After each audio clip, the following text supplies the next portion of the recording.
Good evening, everyone. My name is Sharon Wedderburn. For those of you who are sitting with us for the first time, I am the chair of Community Board 8's Land Use Committee. And just looking at the number of participants we have in the room, I don't think we quite have quorum yet. Ms. Islam, would you agree? I agree. All right, everyone. So just give us, it's 6:17. Let's give everybody 3 more meetings to join and then we'll reassess, okay? I'm hoping all of my committee members had a wonderful summer and they will have the opportunity to get vitamin D the natural way by sitting out in the sun. But we'll see how everybody's doing. Okay, so I'll be back in a couple of minutes. So what you need to do,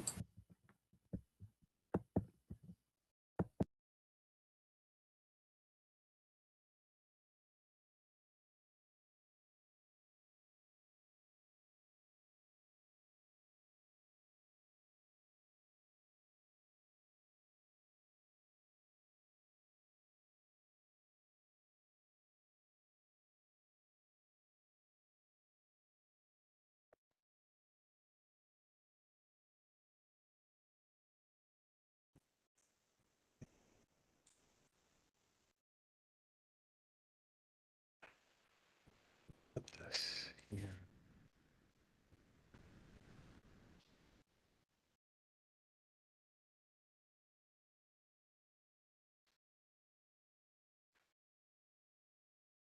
I'm not hearing anything.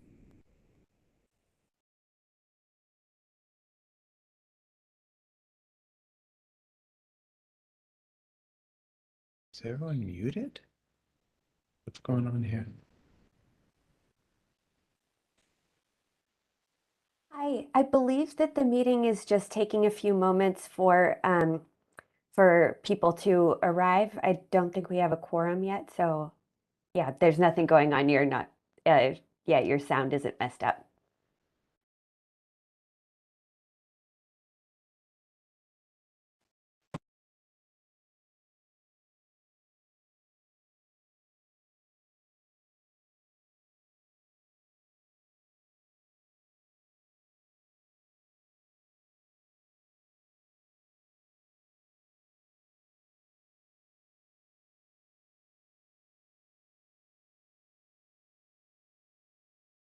Okay. Not signing off on any of the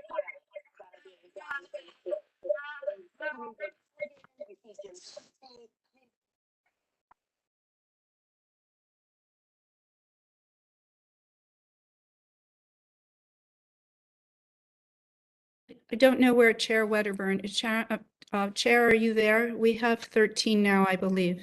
Absolutely. I think our roster's at 26, so we need 14 people. 14? I don't think we have 14. We have 13. I don't see my name, but I'm here. Who's that? It's Granville. Your name is up on the screen.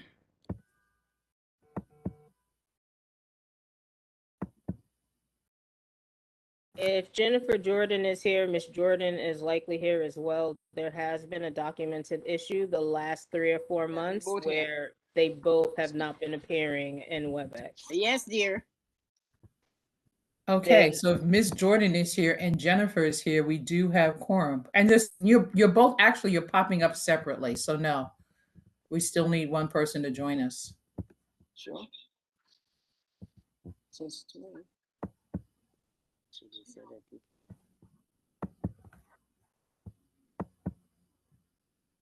Would you like me to call the roll? Because I think actually I only have one of the Ms. Jordans on my screen. Oh, okay. Go ahead, Kathy.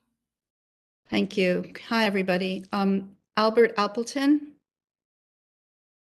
Lisa Atkinson, Princess Ben James, Robert Callahan, Here. Nora Daniel, Ms. Granville, Here. Karen Gray, Kathy Island here, Jennifer Jordan, Here. Zarima Jordan, Here. Peter Crashis, Here. Kaya Cool sent me an email saying she would be late, but she's not here now. Nicole is excused. Francis Langley. Sarah Lazor. Here. Ozzy Mehta. Mimi Mitchell. Theodore Ortiz Joyner. Here. Robert Puka. Jack Robinson is excused. Kim Robinson. Ethel Tyus. Here. Gib Viconi. Here. Irsa Weatherspoon. Sharon Wedderburn. Here. Elaine Weinstein. Here. Deborah Young. Here. I'm just going to count.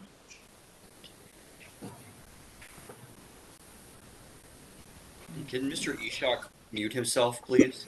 Nabil Ishak. Yeah, this is Nabil Isaac. Yeah, we got a lot of noise on your end. If you wouldn't mind muting, thank you. We have 13 members. Okay. Given the fact that we have 3 voting items, I just would prefer just to give them, I'd say 2 more minutes, and then we have to start talking, I guess.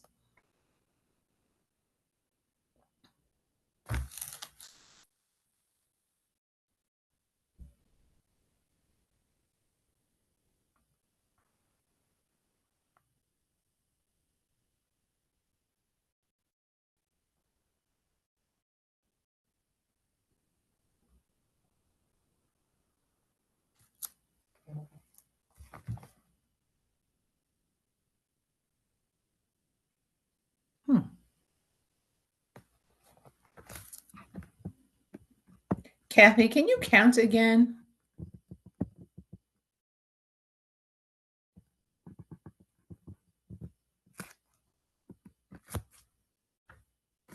The district office says they shows 15 members.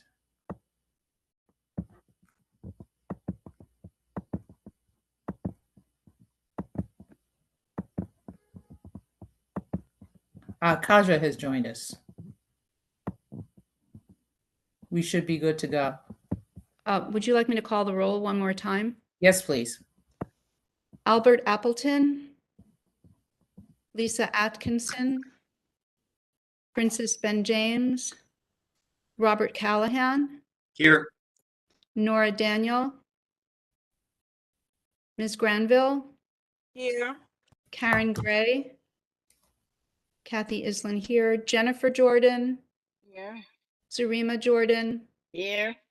Peter Crashis. Here. Kaya Cool. Nicole is excused. Francis Langley. Sarah Lazor. Here. Quasi Mensa. Mimi Mitchell. Fior Ortiz Joyner. Here. Robert Puka. Jack Robinson is excused. Kim Robinson. Ethel Tyus. Here. Gib Viconi. Here. Irsa Weatherspoon. Sharon Wedderburn. Here. Elaine Weinstein. Here. Deborah Young. Here.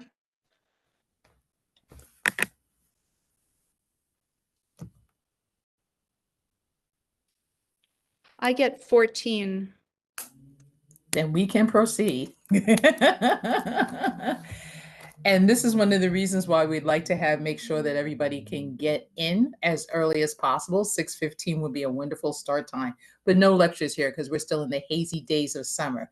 So we have 3 applications before us. And the first application on our agenda is the LPC application for certificate of appropriateness for 593A Vanderbilt Avenue.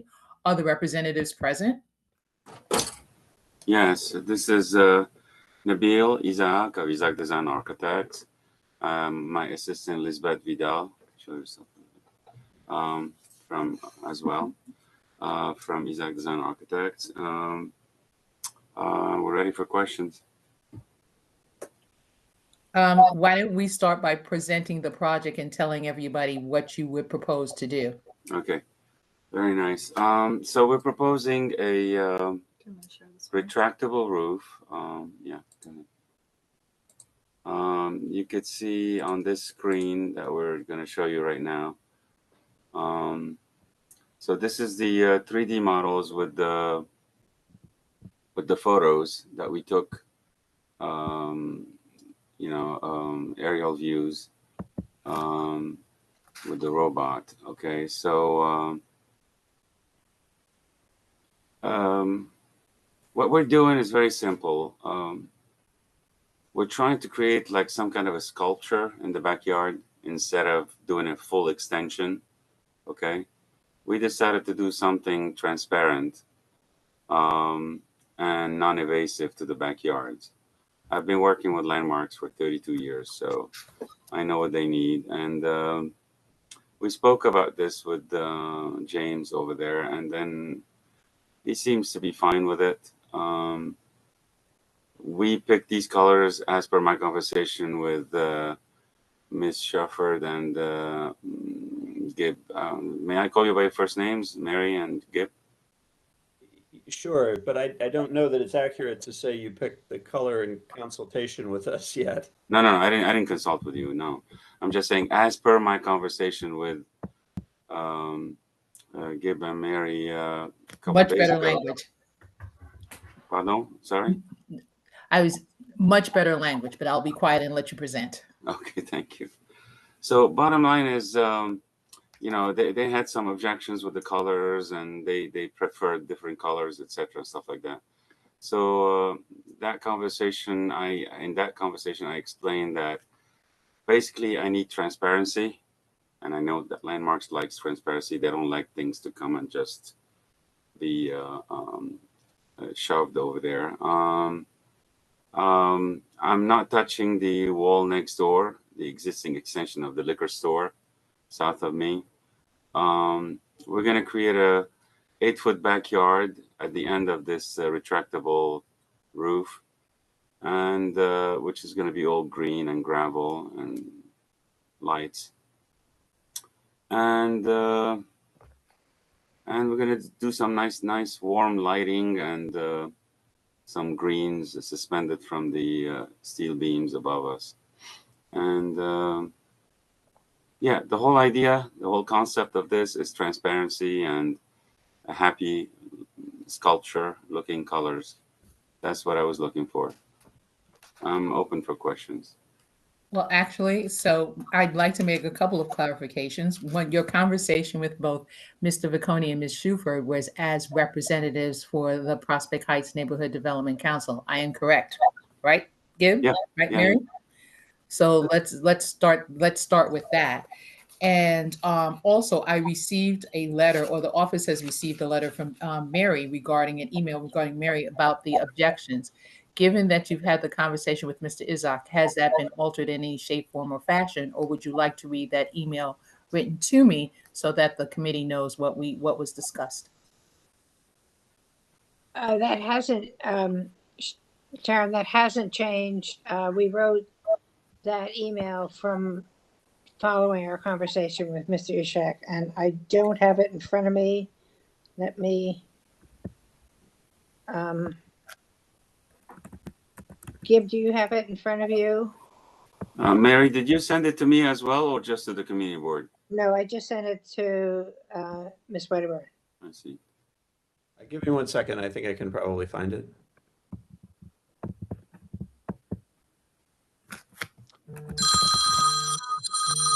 And I have the email, and I can read it. Thank you, Gib. This is an email, again, sent by Ms. Shuford, who's the chair of our Landmarks Committee, to Ms. Wedderburn, who's the chair of the CB8 Land Use Committee. The email says, "Dear Sharon, the PHNDC Landmarks Committee met with Nabil Ishak to review the plans for Ponca Restaurant's proposed backyard addition with a retractable awning. While Mr. Ishak maintains that the structure is not permanent, the committee expressed some concerns about several aspects of the application.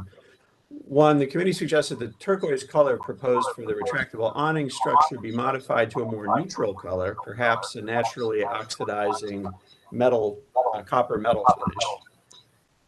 Two, the committee questions whether the awning structure needs to be nearly 2 stories. We recommend the height be reduced so the appearance is closer to a 1-story structure. And three, the proposed lot line windows seem intrusive to the neighboring building and backyard, and it is possible they may conflict with building code requirements. The committee recommends that the lot line windows be eliminated.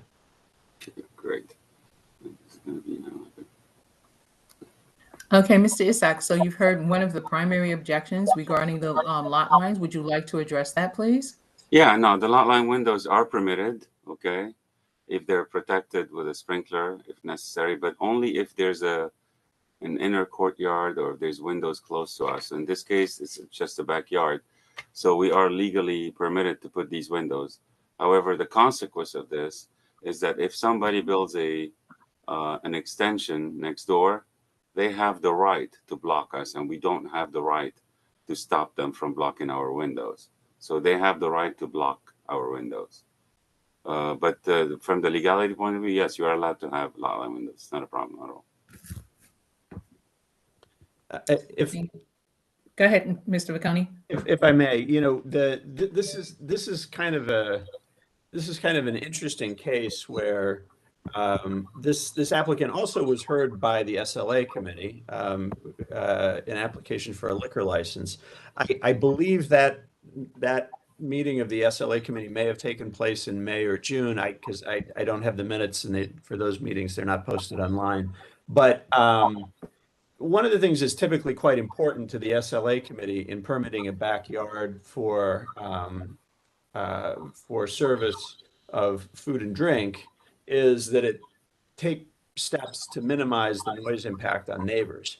You know, I've participated in many SLA committee meetings, hearing, I'm sure, hundreds of applications. I can't remember a single one that opened windows onto somebody else's backyard.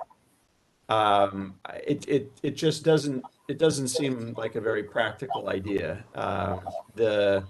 The potential for creating an issue with the neighbors seems to me to be pretty large. We had asked Mr. Ishak when we met with him on Tuesday if he had gotten the opinion of the next door neighbor on having these windows on the lot line, and he said he had not.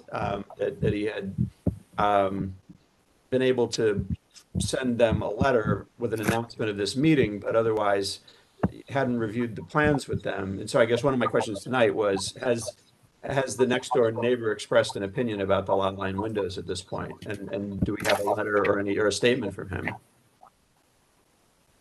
If the question is addressed to me, no, I haven't received any objections from him or anything like that, or a phone call to me personally or to the landlord of the property that I'm working on.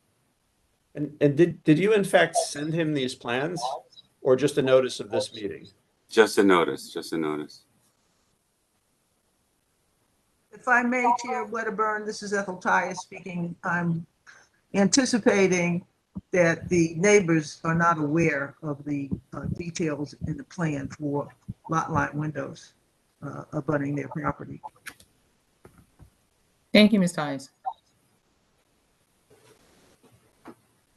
Anybody from the committee that has any questions for the presenter?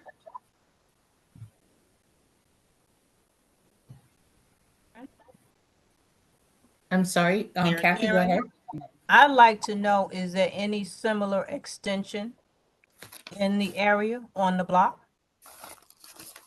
Not in the block, no. But few blocks away, there's something that was done pretty much like this, but it's pretty somber over there. And if I'm going to combine this response with the response to Mr. Vicani, is that his name? I don't see his name anymore. Okay, to Gib, if I may call you Gib.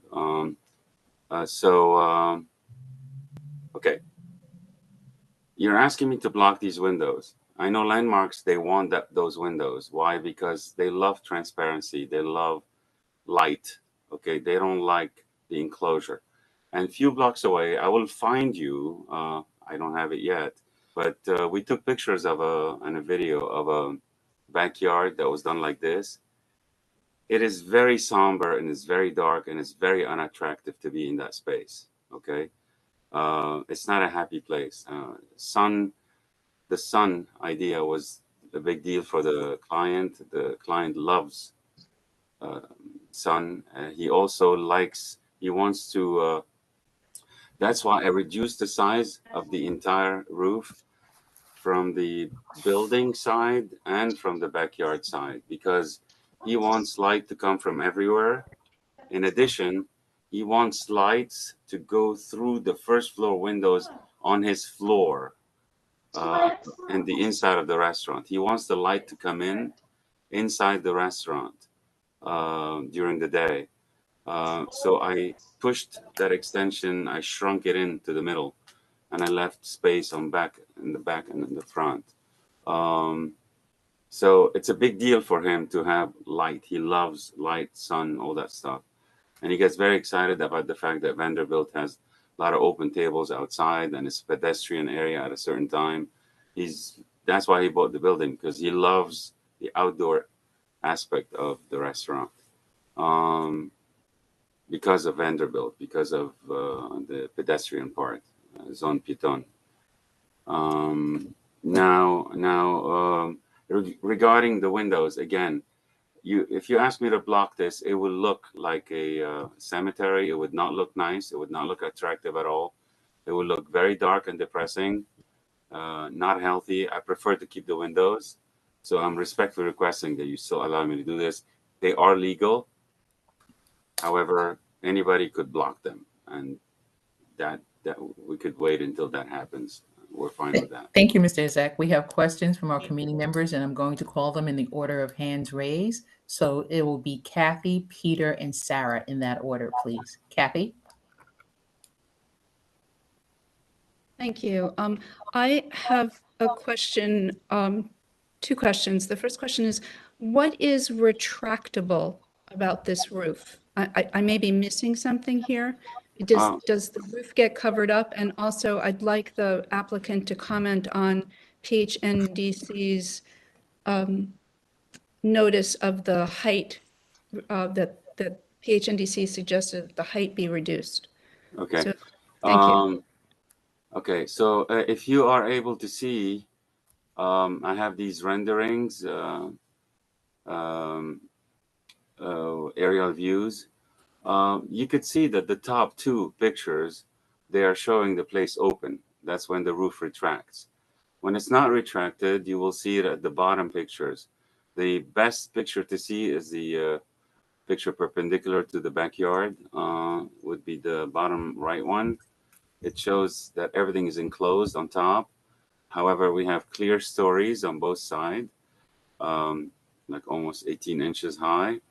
And on the other side, you will have a solid wall, which is the existing liquor store extension, all in brick. And on this side, we're putting only 3 columns and a 6-foot high fence near the building, and another one in the backyard to keep some privacy there. And where people sit down and eat at the tables, we have these large windows that we're proposing just to bring light and air during the fall and during the springtime. With regards to the height, we debated this multiple times. It would look like a hangar if I lowered the pitch of that roof. However, the sides of the sides are literally at the level of the first floor. Only the middle. So you can help me with this a little bit. Imagine this. If you look at the top right picture, it will explain that the bottom of this roof is literally at the top of the first floor, at the edge of the top of the first floor. What is where it becomes a bit high, but it's not intrusive, is in the middle, in the center only. And it's drawn wrong here, a little bit wrong, but if you look, let me see, let me take you somewhere else. We'll get back to this. Okay. See, we are approximately, I don't have that dimension, but we're approximately like, no, here. I need this dimension between the neighbor and the tip. So between the neighbor and the tip, we have like almost 18 inches between here and here, okay, in the middle. But we are way below the wall on the sides, way below. But other, I mean, I don't mean to be facetious, but other than that, Mrs. Lincoln, how is the play? If you live in any of the buildings surrounding this, you're going to be looking at the peak of the roof, which is obtrusive, which is, that's, you know, you're viewing the peak. Yeah, but that's what makes it, that's what the whole idea about the sculpture, and that's the idea about transparency. I did not build a concrete or brick or masonry peak. I created a glass, clear, you know, see-through sculpture, basically. You know, people could look at the tip of the sculpture. I mean, I don't think that's intrusive. I don't think this is evasive. At the contrary, I find it like, you know, it just makes the backyards happier than what they are right now.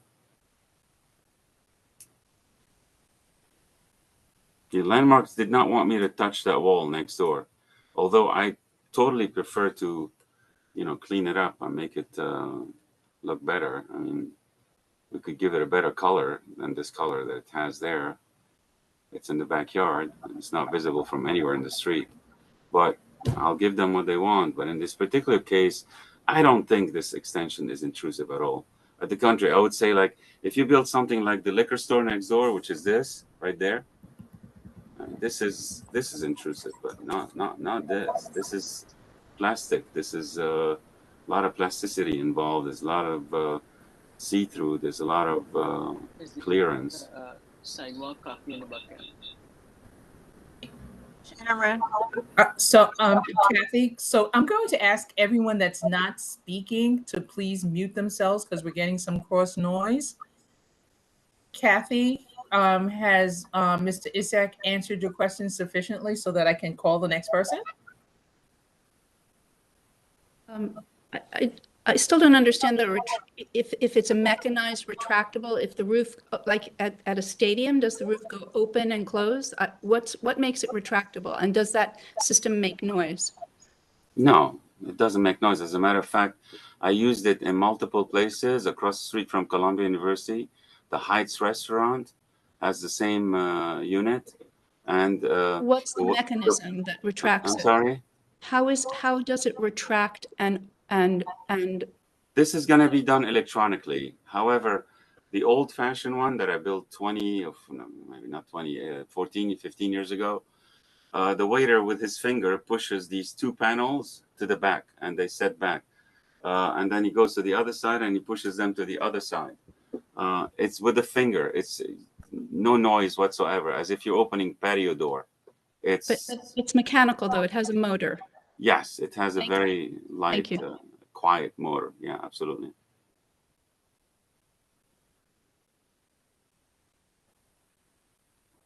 You're muted, Chair Wedderburn.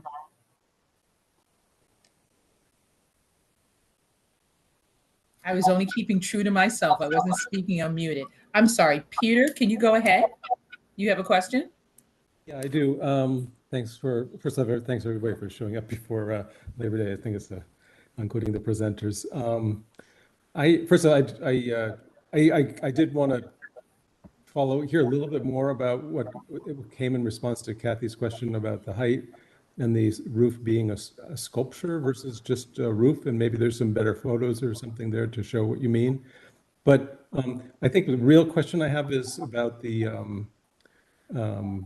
community notice. Can you be quite specific about what notice was given, whether it was just for the meeting, whether you reached out to the adjacent neighbors specifically? That would be not just the ones on the Vanderbilt side, but I think it would be 653 Bergen too. So have you reached out to those neighbors, given them notice for this meeting, number one, which I think you're required to do? And second, whether you reached out to them independently of that for, just to give them more detail. I basically just sent the letters, requesting their presence at the community board. But the communication about the planning, that was between the landlord, my client, and them. I didn't get involved with that. If they had told them if they have any questions to call me. But the neighbor, the liquor store owners, they're very fine with it. They're more than fine. They were very excited actually to have a restaurant next door. And they were excited about this design, by the way, the backyard. They like that. Because they're using the roof next, above on the second floor of that liquor store. As you could tell, you could see it here on this picture right there.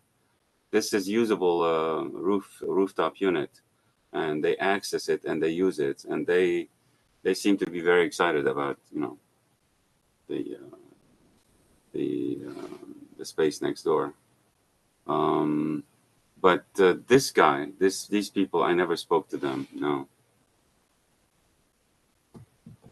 What about 653 Bergen, which is on the rear of your lot, of the lot? Which one? In the back? In this side? Yeah. Did they receive a notice of the meeting? These guys? Yeah. No, we didn't talk to them. They have a 6-story building overwhelming us. We didn't talk to them. No. They are on top of us. So this is not something that we can affect. We're not affecting these people. But your structure is visible from their backyard. That's why I was asking. Correct. No, we never approached these folks. I didn't even send them an invitation. I mean, somehow, if I remember well, we were supposed to notify by DOB requests and landmarks the adjacent neighbors. I didn't go to the backyards. I apologize about this. I didn't think of it until you just told me right now. I mean, yeah, I just note that, like on the Community Board 8 website that instructs people to attend, for the presenters, it does specifically describe the rear party to the rear of the lot as being given notice as well. I'm sure there are other community members who probably know those descriptions of protocol better than I do, but and so please correct me if I'm wrong, but I'm pretty sure it does. Thanks. Is this backyard landmark? When I was talking to Gib, he said that from my property beyond is not considered landmark status, right? Only Vanderbilt, right? That's correct. The historic district doesn't extend through to Underhill through the entire block. So it's Vanderbilt and the buildings at the corners of the side streets that are in the historic district. That's perhaps why I did not pay attention to the backyard folks. I apologize about this again. I'm just raising this because I don't know if the protocols delineate for neighbors who are outside of the historic district whether they don't get the same notice as a neighbor who is inside the historic district. Well, I mean, we are here for the landmarks application for certificate of worthiness, and we're not really for. But thank you, Mr. Isaac, because Mr. Crashes does have a point because it is an adjacent neighbor. Peter, do you mind if I move on to the next person who has raised their hand? Not at all. Okay, Mr. Callahan, please. Sure. Just a couple of clarifying questions. Mostly, I guess the question of why the roof has to be a peaked roof rather than a flat roof.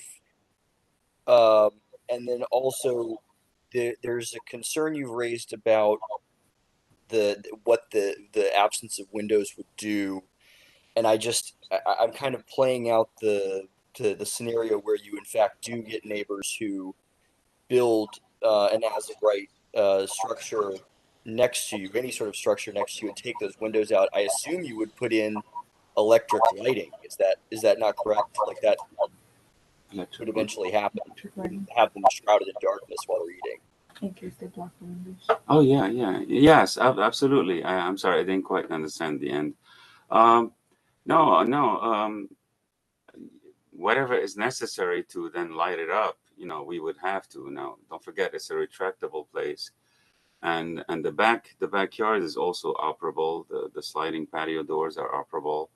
So if we get blocked on both sides, we have a way of satisfying the air and light to the space. I'm not worried about this. But going back to your the beginning of your question, you asked why not like a flat roof. It wouldn't be a sculpture if we did that. As a matter of fact, there was another option. I'm going to describe it to you with my own hands, just like this. Instead of having the gable like this, it was more of a like a roof like this that retracts back and forth. So it was lower, but it looked like a hangar. It looked awful. It looked terrible, actually. It's something you put over a pool. You put it over, I don't know, I don't know, a car, you know, like to protect the car, something like this, but not over people sitting down and eating.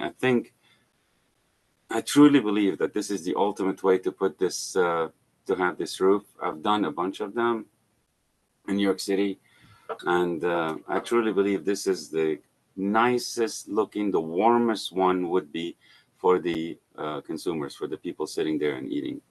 And again, I truly believe it's not invasive. If you see a peak of something that looks nice and warm at night with nice lights and with some greenery, you know, I think it's more attractive than these horrible block extension or that ugly, stinking, huge 6-story building with gray or white stucco on it. That's awful looking compared to what I'm proposing, in my opinion. And Landmark has no issue with this. So, Thank you, Mr. Ishak. Peter, can you lower your hand, please, unless you have something to say again, and I'll put you back on the list. Thank you. Sarah, can you go ahead? Yeah, thank you. Yeah, Mr. Ishak, I understand Isaac, you. Isaac, Oh, IS. Yeah, it's like Isaac, but in French. Isaac. Oh, Isaac. Bienvenue. I've eaten at the Heights restaurant in Manhattan, and I can appreciate the value of having a structure like this. The Heights is also in a neighborhood that is a lot denser. It's less, obviously residential than this area. Like, this is a backyard among residential backyards, and I guess, like, it's one thing if the windows on the side are legal and Landmarks can have its own opinions, but part of the reason that you're coming to the community board is in order to find out what the, to get the approval of the community itself, the surrounding community. And I just have to say, I'm concerned that we don't have an indication of what the actual neighbors, next to those windows feel about this. The backyard, I don't know. I don't know if it's currently operating as a restaurant or if this is going to be constructed in order to become part of a restaurant that's going to be put into that address. But the structure that you're proposing to build is going to add a huge amount to the square footage held by the restaurant, meaning they can increase the profits that they're going to get. So this isn't really a sculpture. This is an extension of a for-profit business that's in this neighborhood. And I just have to say, personally, I'm concerned about the fact that we don't actually know what any of the neighbors around this proposed structure think of what you're proposing. Not any, because you said it's not any. We did speak to the liquor store owners and the across the street people, which have nothing to do with the backyard. But literally, I personally did not talk to the guy right here. I did not talk to this gentleman, okay, or lady. I don't know who owns this, but the landlord might have spoken to them. I told him, I asked him, do you think it's appropriate to put the windows? Yeah, I spoke to these guys, no problem. Now, I don't know if he spoke to them, he was just telling me this, I don't know. But that's his response. But that's way before we even designed. That's like a long time ago. again, I apologize of not communicating with them personally. Yeah, it would have been better, but it's very difficult to find landlords because they don't live there. You know, we got to That's find true. them. These are all rentals, and Thank you, Mr. Isak. I'd like to go to the next person on the list who raised their hand, Ms. Tyus. Yes, I'm just wondering whether this use for this space was covered under the application for a liquor license. I believe the space is going to be used to serve restaurant patrons, including alcohol. Am I correct? yes, the whole restaurant, even the you know, probably the street as well. I'm not sure. I mean, if Okay, there's an overlapping network of regulations and considerations here. What I think would be pleasing for us here as committee members is to hear from you that you are concerned with the noise attenuation.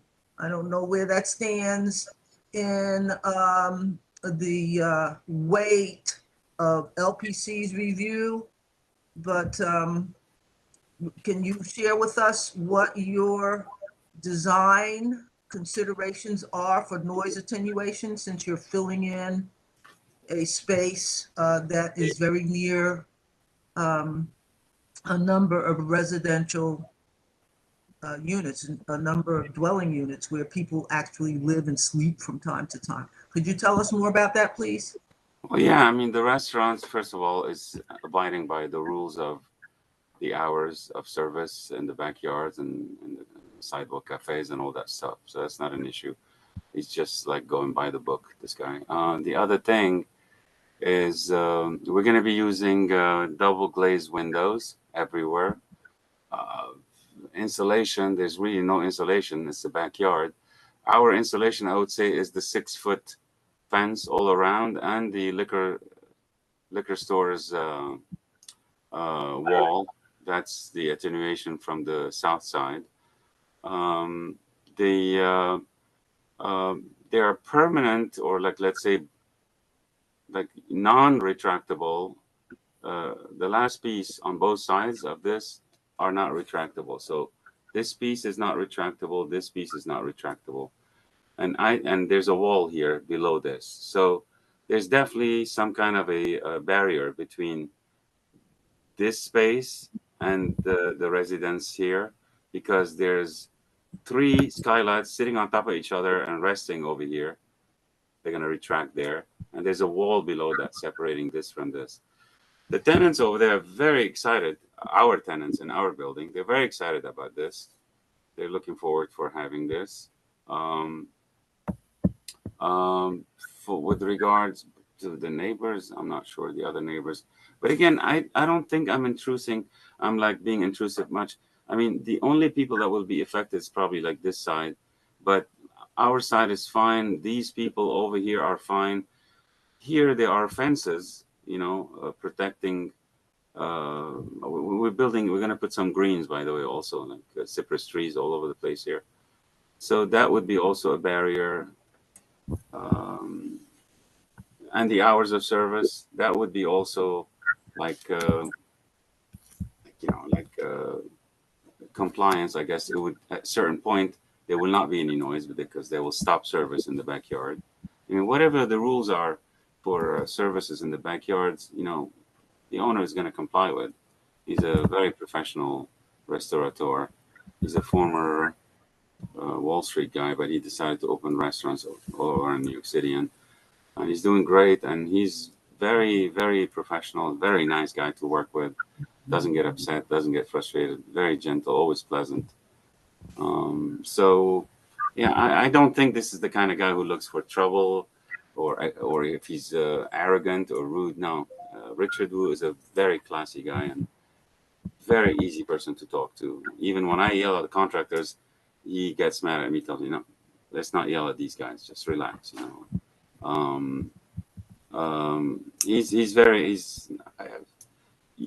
he's not an arrogant person. He's not gonna want to create problems. He just wants to basically comply. Thank you, Mr. Isaac. Ethel, are you sufficiently satisfied in the queries so that I might move on to the next person who has a raised hand? Thank you for asking. No, I'm not, but I won't drill down on that aspect of this application at this time because it just grossly overlaps with the other concern, the liquor license. And it's apparent to me that this particular applicant has not reached out to truly invite people or share his plans with the budding neighbors. So there's not much I can do about it now. Thank you, Ethel. Before I move on to the next raised hand, we have someone on the phone, I believe. Can you identify who you are? Your number begins with 310.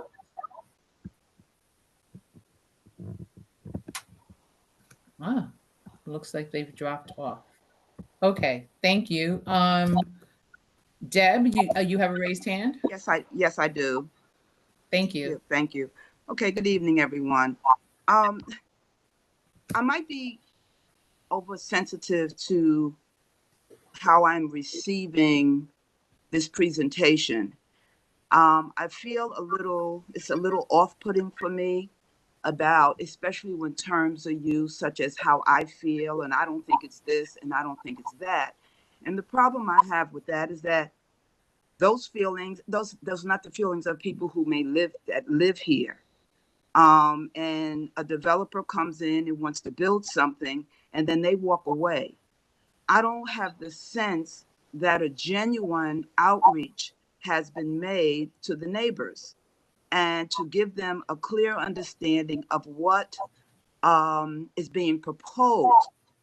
And my feeling is that they may have some feelings, but since it does not sound like there's been an effort from the owner, and I'm not talking about the presenter, Isaac, I'm sorry, that's your job, but clearly if the owner had an investment and any consideration for his neighbors, he would have put a lot more energy into trying to do some outreach and been present this evening to be able to tell the community, well, yes, I talked to the neighbors. Yes, they are well aware of what the plans are, and give them more of an opportunity to present. So I just find this a little off-putting, the way it's being presented. You don't live here. You're not going to have to live with this structure. And in your mind and in your view, probably it is fine and it's wonderful. But the people who have to live here and live with this, it may not be so wonderful for them. That's all I have to say. You're saying, right? It may not be, right? You're right. It may not, but they're not here to speak for themselves because I don't think, it doesn't appear that they've been really made aware of the scope of this project that you're proposing. Maybe, again, I'm not sure. Thank you, Deb. May I ask you to lower your hand at this moment? I will try. Let's see. Thank you. Kathy, I see a raised hand. Do you have something else to say?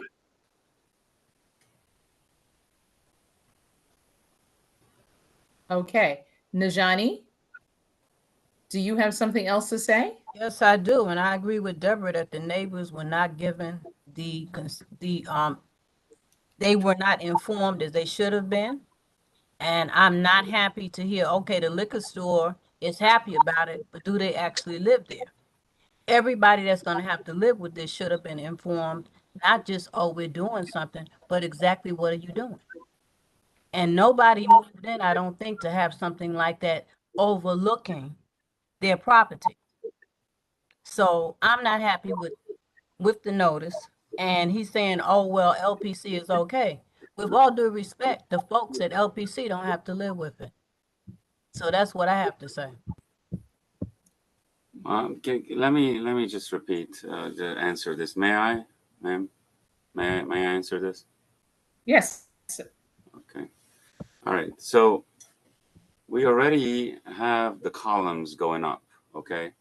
Because we have that already approved, okay? But only to put a retractable awning, not this structure, okay? We already approved this with Landmarks, okay? And that did not require community board meetings, did not require anything. And was not aware of even this one requiring it. But because I thought that this would be approved by Landmark as well without a hearing, but it's not. But the previous stuff that was approved. So there's construction's been going on in the backyard for quite some time now. And if anybody wanted to complain, they would have complained by now. No one ever complained to us. It's been over a month and a half. They've been digging the foundation and the footings for these columns. So I doubt very much that people are upset about what's going on over there. Otherwise, they would have made a complaint. And it's, you know, that people complain. I mean, brother complains on a brother sometimes when construction goes on. And I've seen that happen all the time. I doubt very much that people are unhappy about what's going on. Everybody knows what's going on. It's like visible from their back windows, from the, I think it's Dean Street backyard windows. Everything is visible from there. As a matter of fact, when I was taking the photos with the, what do you call that thing? The drone. With the drone, you know, people were waving at me, you know, from these windows. And, you know, everybody can see this. These pictures, this picture, for example, is taken literally like 8 feet from a window of the 3rd floor on Dean Street. This picture from the drone is taken from the drone 8 feet away from the backyard of the Dean Street buildings. And so, I mean, everybody could see what's going on over there right now. So I don't think people are unhappy what's going on there so far because everything's being built, and I haven't heard a complaint from anybody. Thank you, Mr. Isaac. If there are no more questions from the committee, I would entertain a motion for this so we can vote upon this matter. Yeah, there was a hand up from Ken Marable, but he lowered it. Okay, thank you so much. Just to give him an opportunity, Mr. Marable, do you have anything to say at this moment? Okay. Hearing nothing. Once again, I will entertain a motion on this item. Chair Wedderburn, I'd like to move that the committee support the application with the following changes. That the applicant work with LPC staff to find a more muted color for the awning, that the height of the awning be reduced, and that the lot line windows be eliminated. Thank you. Is there a second for that motion?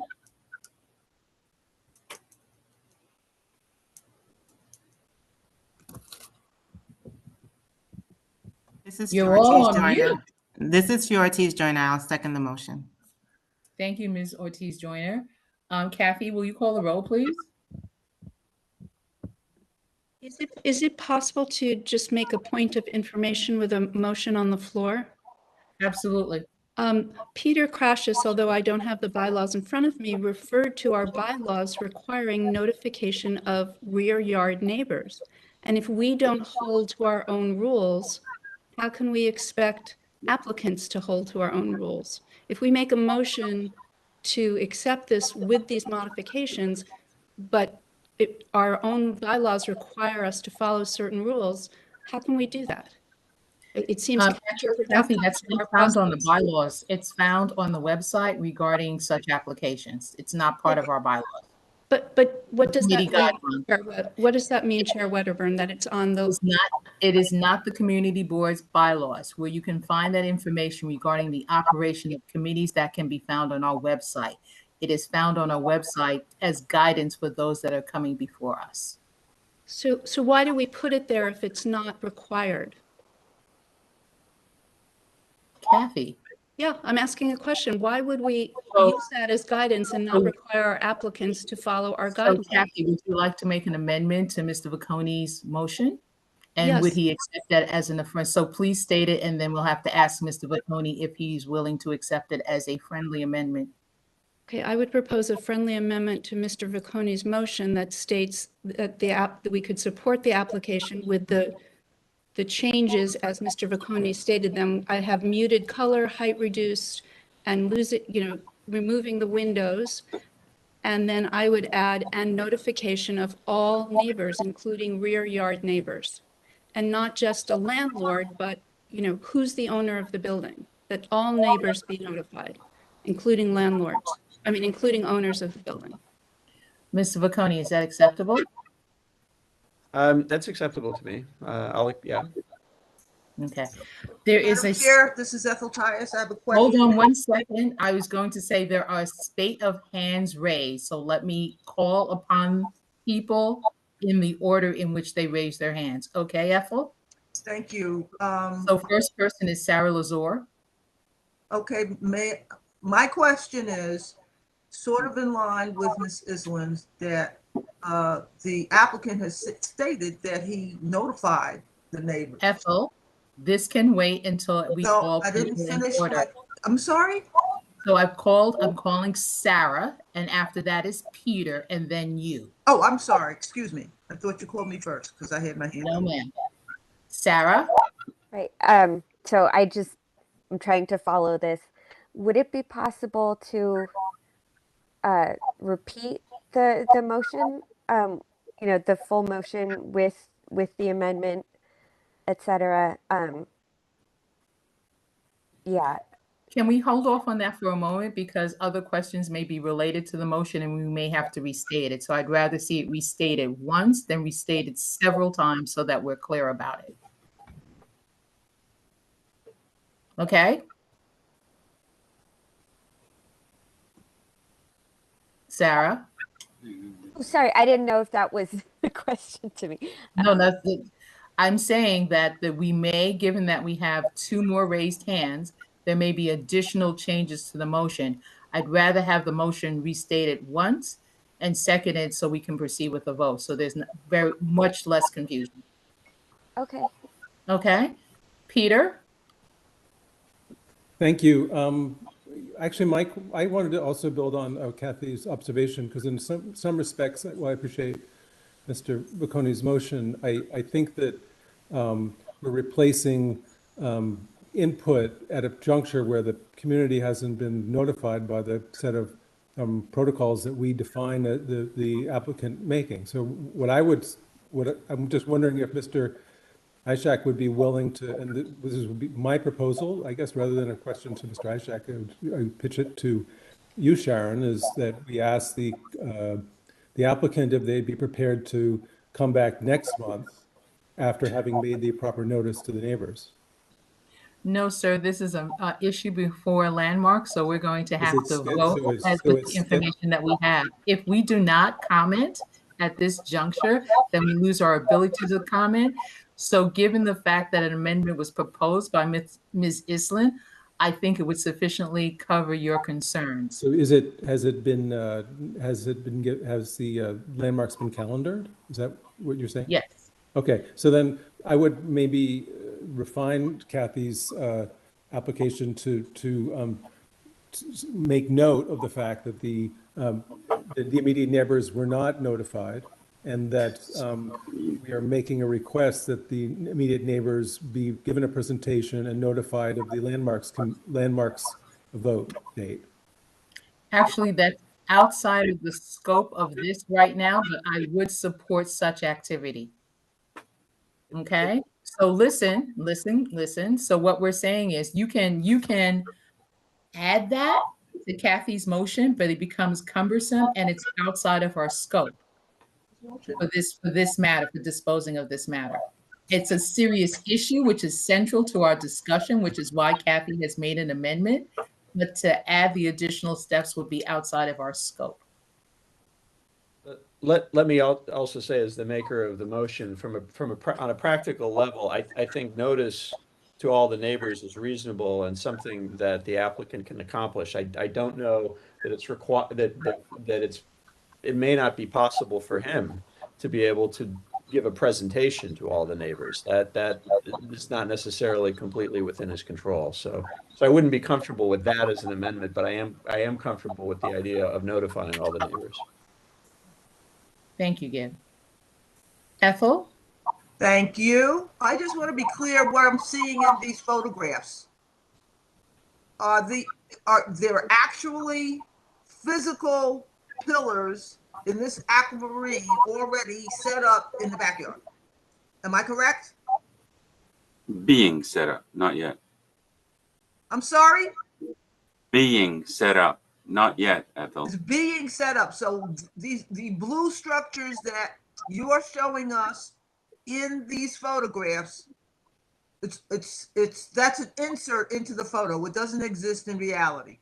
It does not exist in the backyard. Okay, so then how would the neighbors know what's coming? Because your assertion was they could see it and they can appreciate what's coming down the pike. They could see the Asserted that a foundation. number of times during your presentation, sir. Okay. So that's one thing. I just want to understand what the neighbors think is coming their way. And all they got from you was that there would be a meeting. Can you clarify whether or not there was any description of the project in the notice that you gave to the neighbors? Whatever was sent to me by, by the invitation. That's not clear. Can you be a little bit more descriptive, please? Whatever. Okay. We basically said that we're proposing a retractable awning in the backyard. Thank you. But may I answer your question first about your comment earlier? Sure. The blue structure is not there. That the turquoise copper looking. Thank you for clarifying that. Okay. Thank you. Are there any other questions? All right, Mr. Vacconi, I'm going to ask you to restate your motion with the inclusion of Ms. Iceland's amendment, please. The motion is that the committee support the application with the following modifications. Number one, that the color of the awning be changed to something more muted, that the applicant work with LPC staff to reduce the size of reduce the height of the awning, and that the lot line windows be eliminated. It's further stipulated that support is contingent on the applicant providing notice of the proposed structure to all neighboring properties. Ms. Ortiz Joyner, can you second that? I second it, and Ms. Granville has her hand up. Ms. Granville, right before a vote, you have a hand up. What's going on? Had the hand up before you voted, but I was trying to keep things in order. Okay, go. Do they have a date already for landmarks? Yes, they do. Okay. The that's county. what Thank you. I don't know whether the gentleman is used to presenting to community boards for landmark issues, but I really have great concerns when someone feels that the project is so grand that they don't have to consult all of the adjacent neighbors. So I'm going to vote, but I'm very, very somewhat annoyed with this whole business because I don't understand how the neighbors could be just totally disregarded like that. Never mind the liquor store. The liquor store is a business, but the people who live there should have gotten more consideration. Thank you, Ms. Granville. Ms. Island, can you call the roll, please? Yes, I can. Thank you. Albert Appleton, Lisa Atkinson, Princess Ben James. Wait, yes? Princess Ben James? No, Lisa Atkinson. Oh, hi, Lisa. Sorry. Are you voting? I said yes. Thank you. Princess Ben James. Robert Callahan. Yes. Nora Daniel. There's a lot of feedback. Could people mute until they're called, please? Ms. Granville? I'm sorry, I didn't hear you. Abstain. Abstain. Karen Gray, Kathy Island, yes. Jennifer Jordan, Yes. Zarima Jordan, Yes. Peter Crashus, Yes. Kaya Cool, Yes.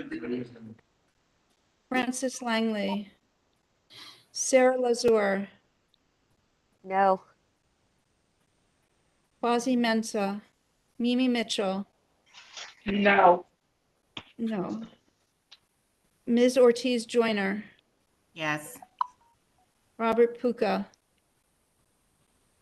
Jack Robinson, Kim Robinson, Ethel Tyus, Abstain. David Coney, Yes.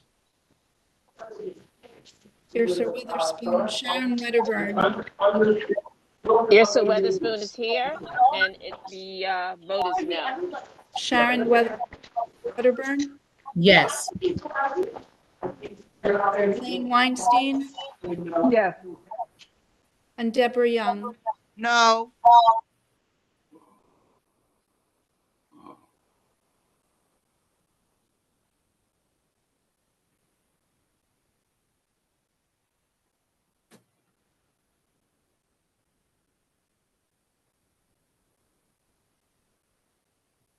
So we have 11 yes, 3 no, and 2 abstentions.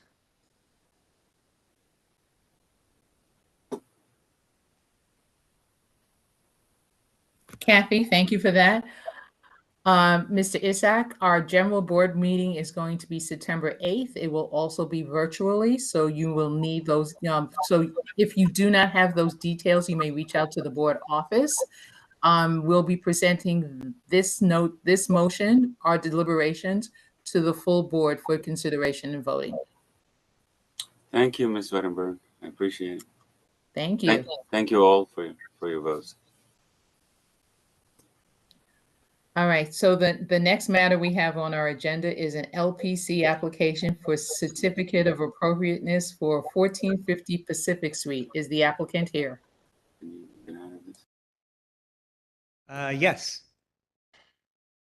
Do you hear me? Yes, I do. Okay, excellent. Mr. Goodstein, proceed. Wait, actually, so the proposed scope of work is with hearing items indicated in red: a full interior renovation, full restoration of the exterior to historically correct condition with the exception of the hearing items listed below. A lower rear yard approximately 2 feet is currently several feet higher than all the neighboring yards. Alterations at the roof level: there is currently a pyramid roof over an attic, which has an interior height varying from about 4 to 7+ feet. We are proposing to create a habitable space in the attic, and to achieve that we are, and this is what's in red, slightly increasing the slope of the front of the house, and at the rear, we are creating a flat roof out to the rear and side extension walls. This work is minimally visible from one location on sidewalk where there is a long view to the house. From all other vantage points, the roof work will not be visible from a public way. We are also creating a small roof deck on the existing extension at the rear of the house. This will not be visible from the street. Lower the existing non-original retaining wall at the sidewalk level. Install an iron fence across the full length of the property at the street in red, including front of the existing garage. Build a roof deck over the existing garage, which will require, in red, handrails and the conversion of an existing window to a door. The alteration of window will not be visible from the street, and the new door will mimic the appearance of the window that was done at 1375 Dean Street. With that, Mr. Goodstein, please proceed. Thank you. I guess I need to share my screen, right? Yes, sir. Let me make sure I can do that here. That's this one. All right. Does everyone see my screen? Yes. Okay. I've never used this app before. So a little shaky with the controls. Okay, so 1450 Pacific Street. You've laid out the scope. I believe you're reading from an email that I wrote a few weeks ago. The scope has changed a little bit since then. In principle, it's about the same. There's a little bit more visibility than we had expected back when that was written. But I'll proceed and you'll see what I'm talking about. So I just wanted to start with current conditions and the historical conditions of the building from the 1940s tax photo. Our intent, and I don't know how many of you are familiar with 1375 Dean Street. That was the last time we were in front of Community Board 8. We did a historical renovation of the building and an enlargement in an architecturally appropriate way. And we're proposing something very similar here, where this jewel of a building, it's a freestanding building, just like 1375 Dean was, really an anomaly in this neighborhood. We want to restore that back to its original condition. And we're making some additions to that I'll outline in a minute. One thing I want to draw your attention to, a few things. So can everyone see my cursor? Maybe I can't hear anyone. Okay, so okay.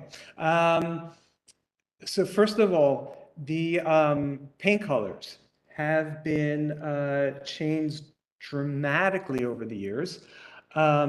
We did some analysis, some stripping to try to uncover what the original paint colors were, and we actually worked with our Landmark staff person who also took a look at that. And what we found, this dark color, we believe to be the original color of the cornice and of the porch. And that actually, from what we've uncovered, is kind of a darkish green color.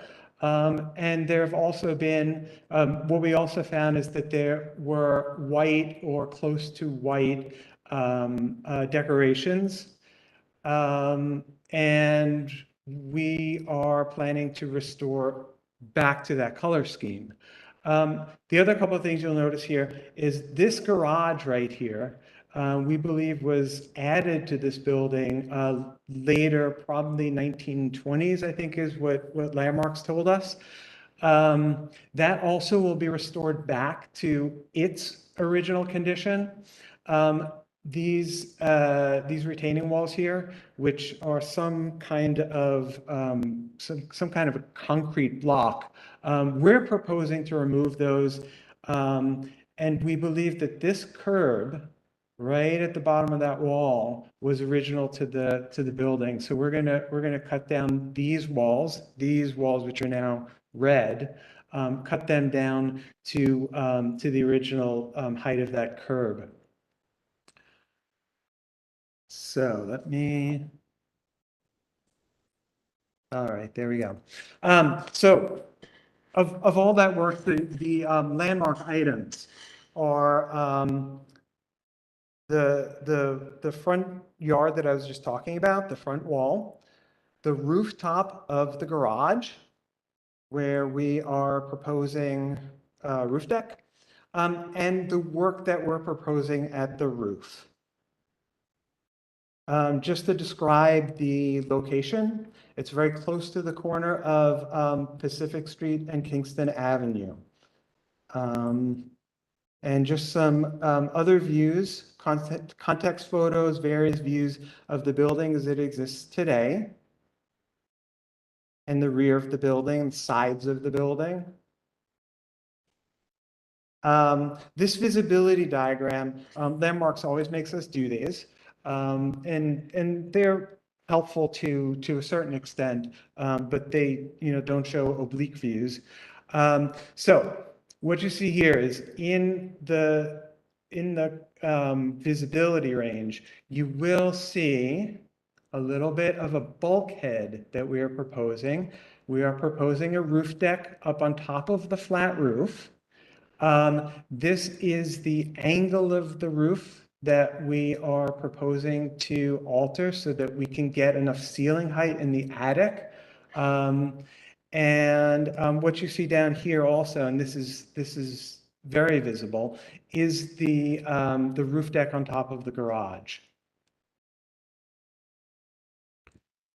Here are elevations. So we're showing demo on the left and proposed on the right. And these elevations always, I'm sure everyone knows here, they always look much more highly visible than they are in real life in 3D. But this shows very objectively what we're trying to do. So you're seeing at the back of the house, you're seeing the flat roof addition or enlargement of the attic that we're proposing, the roof deck on top and the bulkhead. You'll also see here at the garage, we are restoring the original profile of the front facade. It's been cut down since when it was built. And you see a little bit of the railing peeking out above that. We're also restoring the doors, the garage doors.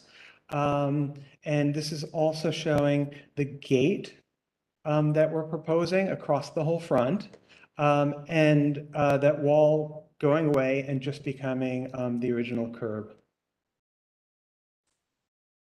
This is a side demo view. This is the side proposed view. This is from as you're facing the building, the left side, and you'll see what we're adding to the back. It's all pushed toward the back to minimize the visibility. You also see from the side, you see a little bit more of that railing above the garage. What you see down here also is that wall being removed down to the curb and a gate being put in its place. And the rear of the building, none of this obviously you'd see from the street. Other side, this is the on the right side as you're facing the building from the street. And it's a very narrow alleyway. What we're doing here, some of these windows over time were closed up, the masonry openings were changed, and we are proposing to restore all of that back to how it originally was. Here's the proposed, and again, there's the rooftop additions and our roof deck over the garage, and then also the gate over here. There's also a small, this is now kind of a sheet metal door, and we're going to replace that with a more appropriate steel picket gate. Now we're getting to the visibility part of this. So what I'm showing you here is the worst case of visibility. So you see this at about a distance of 175 feet from Kingston Avenue, and you can see from this viewpoint that it is kind of a very narrow point in time when you're walking up and down the street that you actually see this. It's a very narrow view angle to it, and it's from far away, and because of that, we've kind of blown up just so you can see very clearly what's going on up on the roof. This is the mock-up. It's in place. You can go by and see it today. And down here, what you're seeing is you see a little bit of the roof the way we tipped it up, and then you're seeing the bulkhead behind it, and then over here, you're seeing the proposed railing. All of these items up on the roof, we're going to be using materials and painting and colors that are light, that are not very contrasty against the sky, and that also are very contrasty against the cornice, which is going to be dark, so that the cornice becomes foreground, very prominent, and what is visible here at this very long distance recedes into the background. So you'll see in the next photo, we're going to be walking a little bit closer to the building. We're going to see some photos like from this area. And as you see, as you get closer to the building, all of these rooftop elements, they start to go away.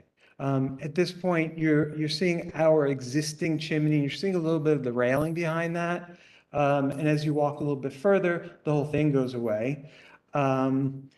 And once you turn the corner and start walking to the front of the building, what you do see, and this is taken from the sidewalk pretty close to the building, this is the worst case of visibility of the enlargement at the rear. So as you move along, that goes away. And again, it's going to be a dark, very prominent cornice, and this in its design will recede. What you're seeing here, that's a little bit of the bulkhead, kind of lines up with the existing chimney, and again, the roof railing. And our last mock-up photo shows the view from directly in front. What you see here is a mock-up of the restored parapet of the garage and the railing behind that. This is the door, right? Or the window that will be converted to a door. We are proposing that looks every bit like the window that was originally there. There's a check rail. You can see a little bit of it here. That will line up with the check rail that we're going to be creating on that door. We're actually removing very little masonry below this door because the windows go very, very close to the floor. So there's very little alteration we need to even do to the masonry there. And I'm going to conclude with a few examples of similar projects. We have, these are roof deck over garage examples. There's several in landmark districts. I'm sure everyone has seen these kinds of projects. And then I wanted to conclude with this one slide. This shows a little bit of our last project in this neighborhood, 1375 Dean Street. One thing that we did was very similarly to what we're doing with that front window that goes out to the roof deck over the garage. We converted a window here, this is the tax photo, into a door. That's the way it currently looks. That's the final product of that. We also had some highly visible enlargement of this building, and you hardly see it. It's in this shadow line. We added 5-foot side extensions to this freestanding house, and we did it in such a way that receded into the background, and we did in addition a very, very detailed historic restoration of the facade, which is really, when you walk past this, that's really what you notice. And the additions recede to the background. And that's what I have for you, and I'm happy to take any questions.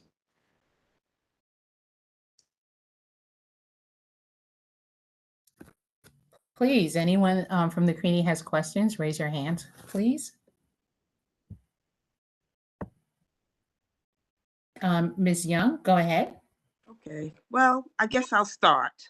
Okay, first of all, I would really want to say that we were very impressed with what you did with 1375 Dean Street. Thank you. I really applaud you. We've been inside. We've been very, when you were working on that, we were monitoring, and I have to say again, you did an excellent job with that. Thank you. However, the sentiments are not the same for 1450. You addressed one of the issues that we raised, and I believe you received a copy of the letter that we submitted, and that was about the visibility.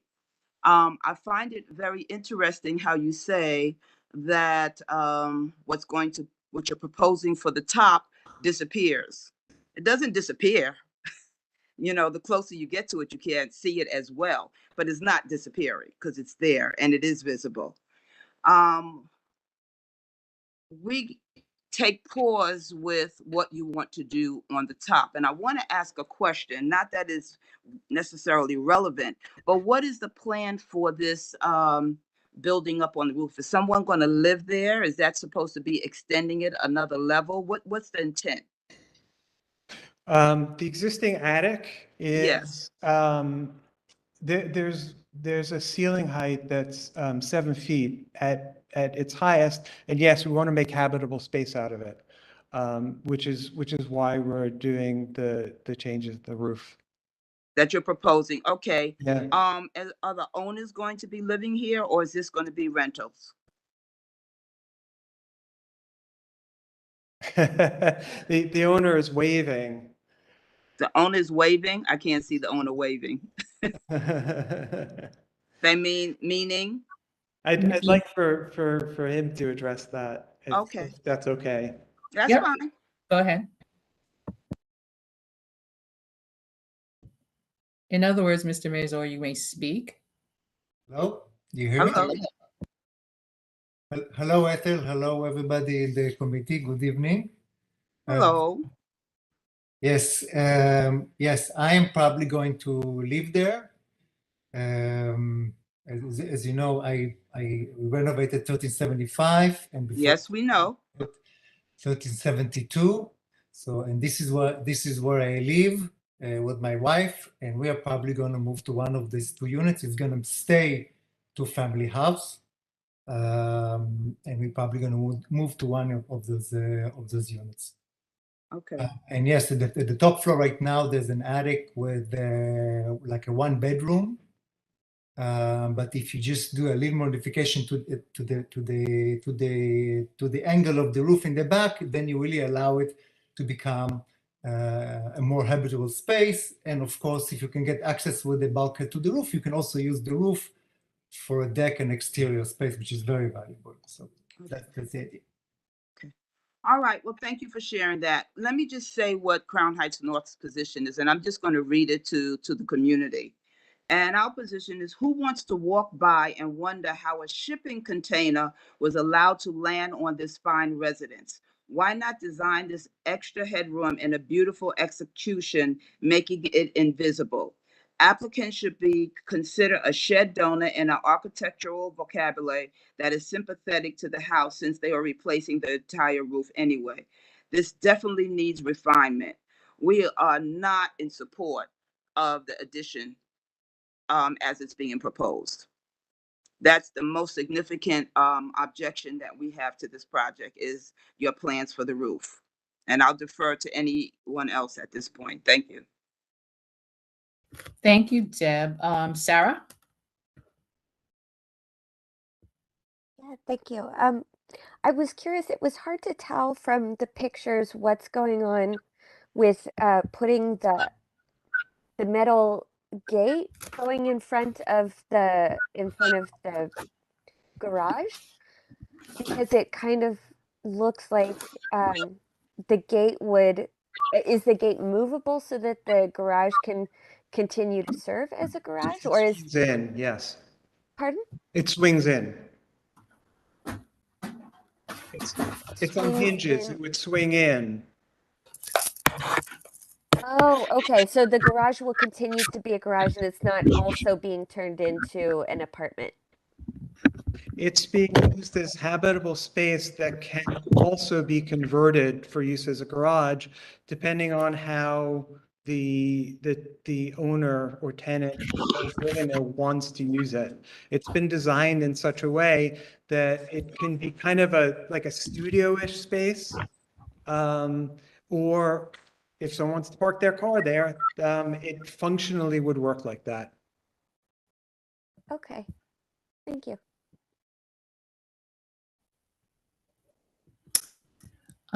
Gib? And Sarah, lower your hand, please, so I can keep track. Thank you. Hi. There was a mention made of the color of the bulkhead being unobtrusive, but I don't remember hearing what the color was. What color are you going to paint the bulkhead that's shown in the mock-up? We're considering a light gray color. In the past, we've worked with landmarks on this type of issue. That's also what they support, because it's not so harsh up against the sky. Could you just switch your page here to that photo with the mock-up that's shot from across the street? That one? Yes, that one. What are we seeing there on the left at the roof line? Is that is that a chimney? Is that another bulkhead? Right there? It looks like there's a TV antenna on it.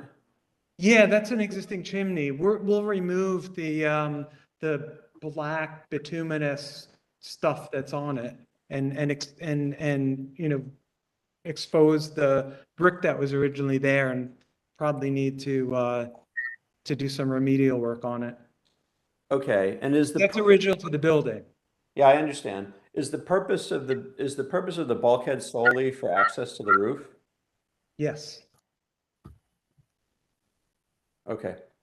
And is there some other plan for use of the roof? Is there going to be a deck there, some other kind of outdoor space? Yeah, it's a roof deck. Okay. For passive recreational use, I think that's what DOB likes us to call it. Okay, understood. Would you consider a different design for the bulkhead that perhaps can't be seen from the street, or maybe, you know, maybe not a bulkhead, a hatch, something else that's not visible from the street? It's a little bit difficult. It's an interesting building. We found it really difficult to lay it out on the inside, and there are only kind of limited opportunities to put a stair in.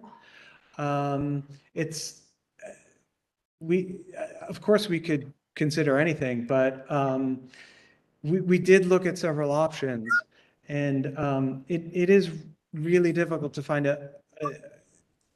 a good place for the bulkhead that also works in plan. Okay. Yeah, I mean, I was also thinking of the idea of just moving from a bulkhead to a hatch or something. Yeah, the issue with a hatch is it doesn't provide proper egress, because the roof deck, just like any habitable space, has an egress requirement. Got it. And a hatch wouldn't suffice to for that purpose. Okay, I understand. Thank you. You're welcome. Thank you, Gib. Fior? Yes, thank you. I just wanted to point out that the precedents that the applicants presented are of garages that are next to the structure. And in this situation, there would be a rooftop railings in front because the garage is in front of the house. And Sure. I personally, well, I think that it would take away from the aesthetics of the house to have the railing on top. So what is the purpose of the rooftop, and would the applicant consider not having a rooftop on the garage? Again, the purpose of that, just like the top roof, is passive recreation. It's a roof deck for use by the tenant in the lower unit. And we would prefer not to get rid of it. And I understand your point about the other examples being kind of the backs of townhouses that you see when you walk around the corner and see the side of the corner building. The problem here is there are very few examples even of garages like this in front of setback houses at all. Like, this is very much an anomaly. And we also felt that it wasn't all that inappropriate because this garage is not original to the house anyway, that the garage is actually a later addition. I think we felt architecturally that alterations to that are highly visible directly at the street were not inappropriate.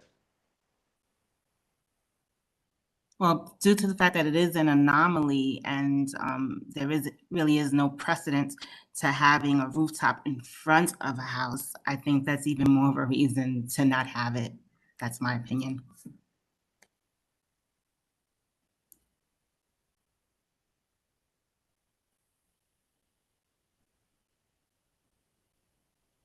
Do we have any more questions coming from our committee?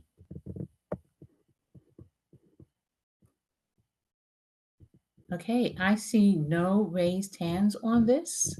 If I may also add that something, Mr. Bezo, go ahead.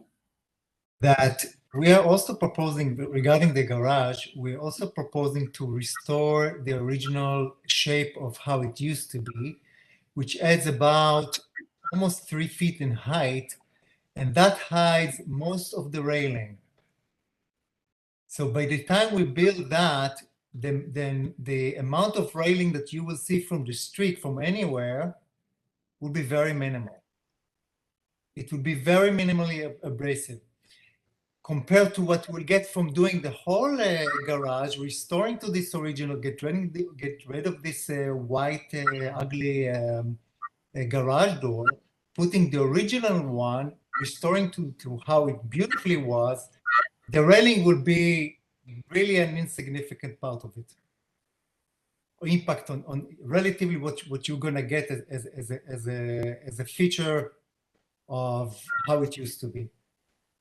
We really try to be minimally intrusive. You also on the roof. Yes, you see a little bit of the bulkhead, but what else you see is just railing, and the railing can be painted in black or painted in some light, dark or light, whatever it is to be minimally visible. Really, if you walk by the street, you're not even going to look up and see this. And if you do, it's very minimal presence compared to the whole drama of this building, which is what we want to do with the new cornice, with the restored porch, with the lower garden in the front. Comparative to this, it's a very minimal changes. Now, what I don't understand if what was the comments before was about the material or the sheer problem that it's visible. Because I think even if it's visible a little bit, it's not going to make any impact. So I'm not sure if it's a material issue or in general that no visibility.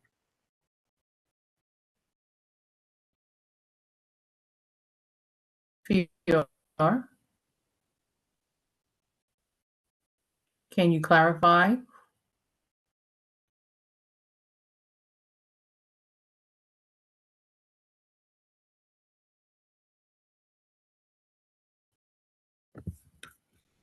And I would say, Fior? Yes, thank you. Well, I'm speaking on visibility in regards to the railing on top of the garage. Yes, you are changing the facade and raising it, but on each side of the gable, the railing is still visible. It doesn't look minimal to me. That's my opinion. Thank you, Fior. Deb Young? Yes, I wanted to ask, Amber, do you have a date for LPC yet? Yes. Are you scheduled? We are scheduled. Let me see if I can get that for you.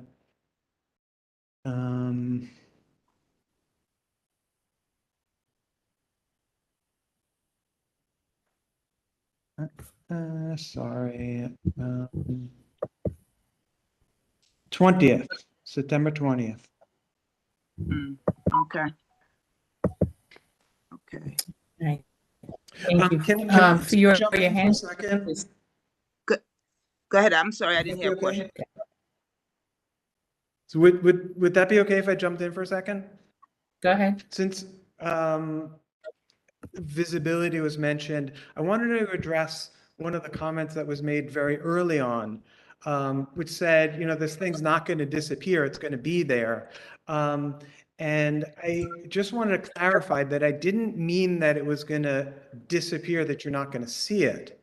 My clarification is that that the visibility is from a very narrow viewpoint. So as you move past that narrow viewpoint, it literally does disappear. You don't, it's concealed behind other buildings. That was really the point that I was trying to make, that the points of worst visibility are very, very few. Mr. Goldstein, I understood that very clearly. I know you didn't mean it was going to disappear. That was a joke. That's fine. That's fine. I just want to make sure the point was No, understood. I understood it. I understood it. Okay, great. The nature of my question was that in terms of my trying to formulate a motion was, you know, the dissatisfaction with the addition on the roof. And as has been pointed out by Fior, the deck putting on top of the garage, which we, Crown Heights North, did not significantly address. I just was wondering if we had an opportunity to come back and see how we can work that a little more to our satisfaction, to the community satisfaction. But if you have a date schedule, and if you're wedded to that date, then that doesn't provide us that opportunity. And I say that in view of the fact that we did work, and we worked with you around 1375, and the outcome was it worked for everyone. So I was hoping that we can come back to a medium and maybe have some more discussions and see how it could be a win-win for both the community as well as you. So given that this is a matter that has been calendared, right, I would be inclined that we go ahead and make a vote. And if it's not sufficient or satisfactory to the applicant, consider withdrawing your present application with LPC so you can come back to the community and we can continue to have conversations.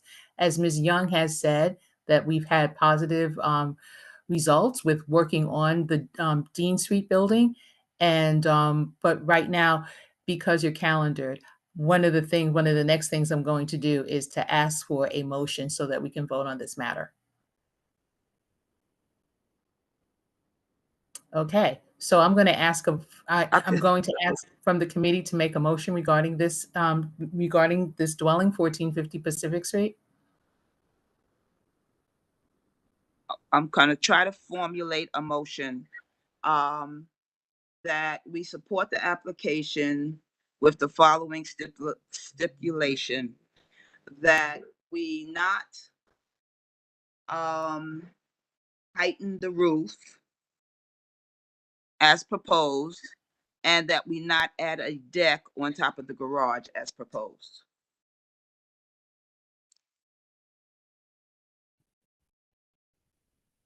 Is there someone who's willing to second that motion? Second. That was Sarah Lazar. Thank you.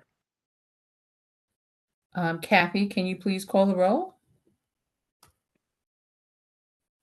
Yes. I'm Albert sorry, Elbert. Madam Chair, can you please repeat the motion? Deb, can you repeat the motion, please? Oh, boy. My motion is that we support the application with the following stipulation, that the roof extension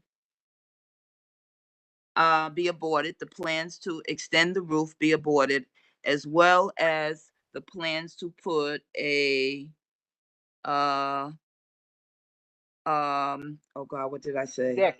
A deck, thank you, on top of the garage. I believe you also said to raise the height of the garage and the deck. Well, I'm saying we not do that. I don't support that. So that be a Correct. stipulation, right? Okay, thank you. Could you clarify, raising the height, is that not restoring to the original shape of the roof of the, the front of the garage. Is that what Ms. Young is referring to? They're proposing to put a deck on top of the garage. Right, I understand that, but Okay. but there's nothing about the height of the garage. There's just the restoration of the decorative front of the garage to its original form in the tax photo is okay, right? Yeah, I believe that's okay. Thank you. Thank you. So Would you- are our members clear on what we're voting on? Yes. Okay, then Kathy, let's proceed with the vote. Albert Appleton, Lisa Atkinson, Yes. Princess Ben James, Robert Callahan, Yes. Nora Daniel, Ms. Granville, Yes. Karen Gray. Is that an answer from Karen Gray? No. Kathy Island, yes. Jennifer Jordan, Yes. Zarima Jordan, Yes. Peter Crashes, Yes. Kaya Cool, Yes. Nicole Lamel, Yes. Francis Langley, Sarah Lazore, Yes. Quasi Mensa, Mimi Mitchell. No. No, okay. Ms. Joyner, Yes. Robert Puka, Jack Robinson, Yes. Kim Robinson, Ethel Tyus, Yes. Gib Viconi, Yes. Yrsa Weatherspoon, Sharon Wedderburn. Hearsay is here. She has not voted, nor was she present when I called the roll. No, I she's voted since for, joined. I voted for the last application, and I'm voting yes for this one.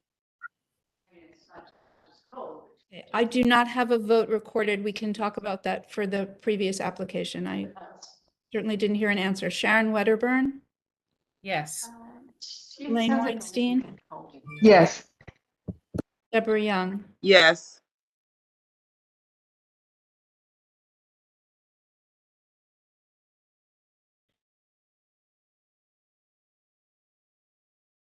It's 18 yeses and 1 no.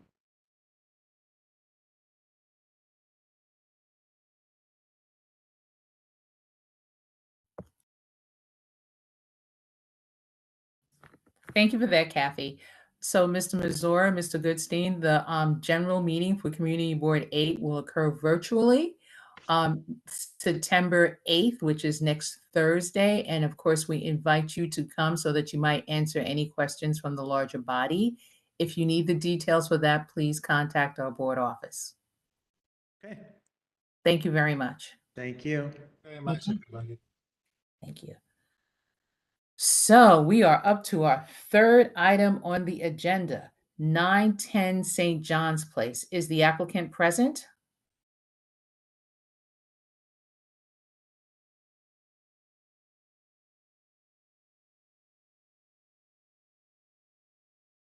(910 St. John's Place). Is the applicant or the owner present? Mr. Uster, is that you? You are on mute. Sorry, I was on mute on my phone. No worries. Thank you for having me. Go ahead. Good evening. Thank you for joining us. Please tell us the project tell us about the project you have before us. We're the homeowners at 910 St. John's. We also live there. And we placed a bicycle enclosure in our front areaway. We were under the understanding that it would be considered furniture because it wasn't anchored or attached to anything on the property. But we received violation from the LPC. So we're going through the motions now to have it legalized and accepted so that we can keep it as it is.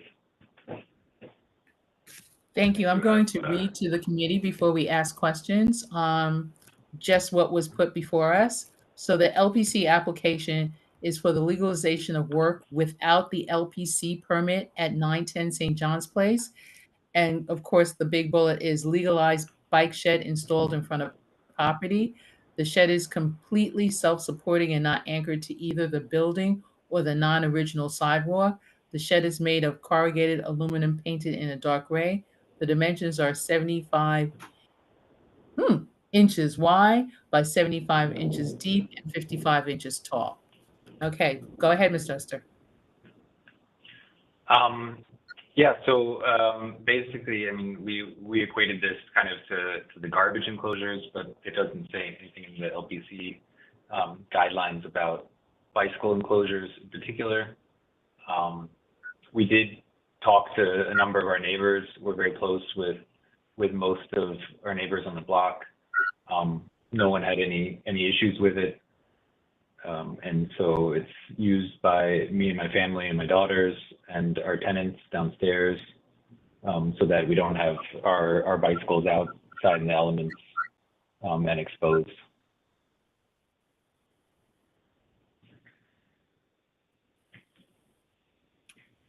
Yeah, I mean, for us, it's, you know, it adds to, you know, the, I guess, the transportation safety of the community, and we're, you know, proponents of cycling and creating, you know, a greener, more pedestrian-friendly environment.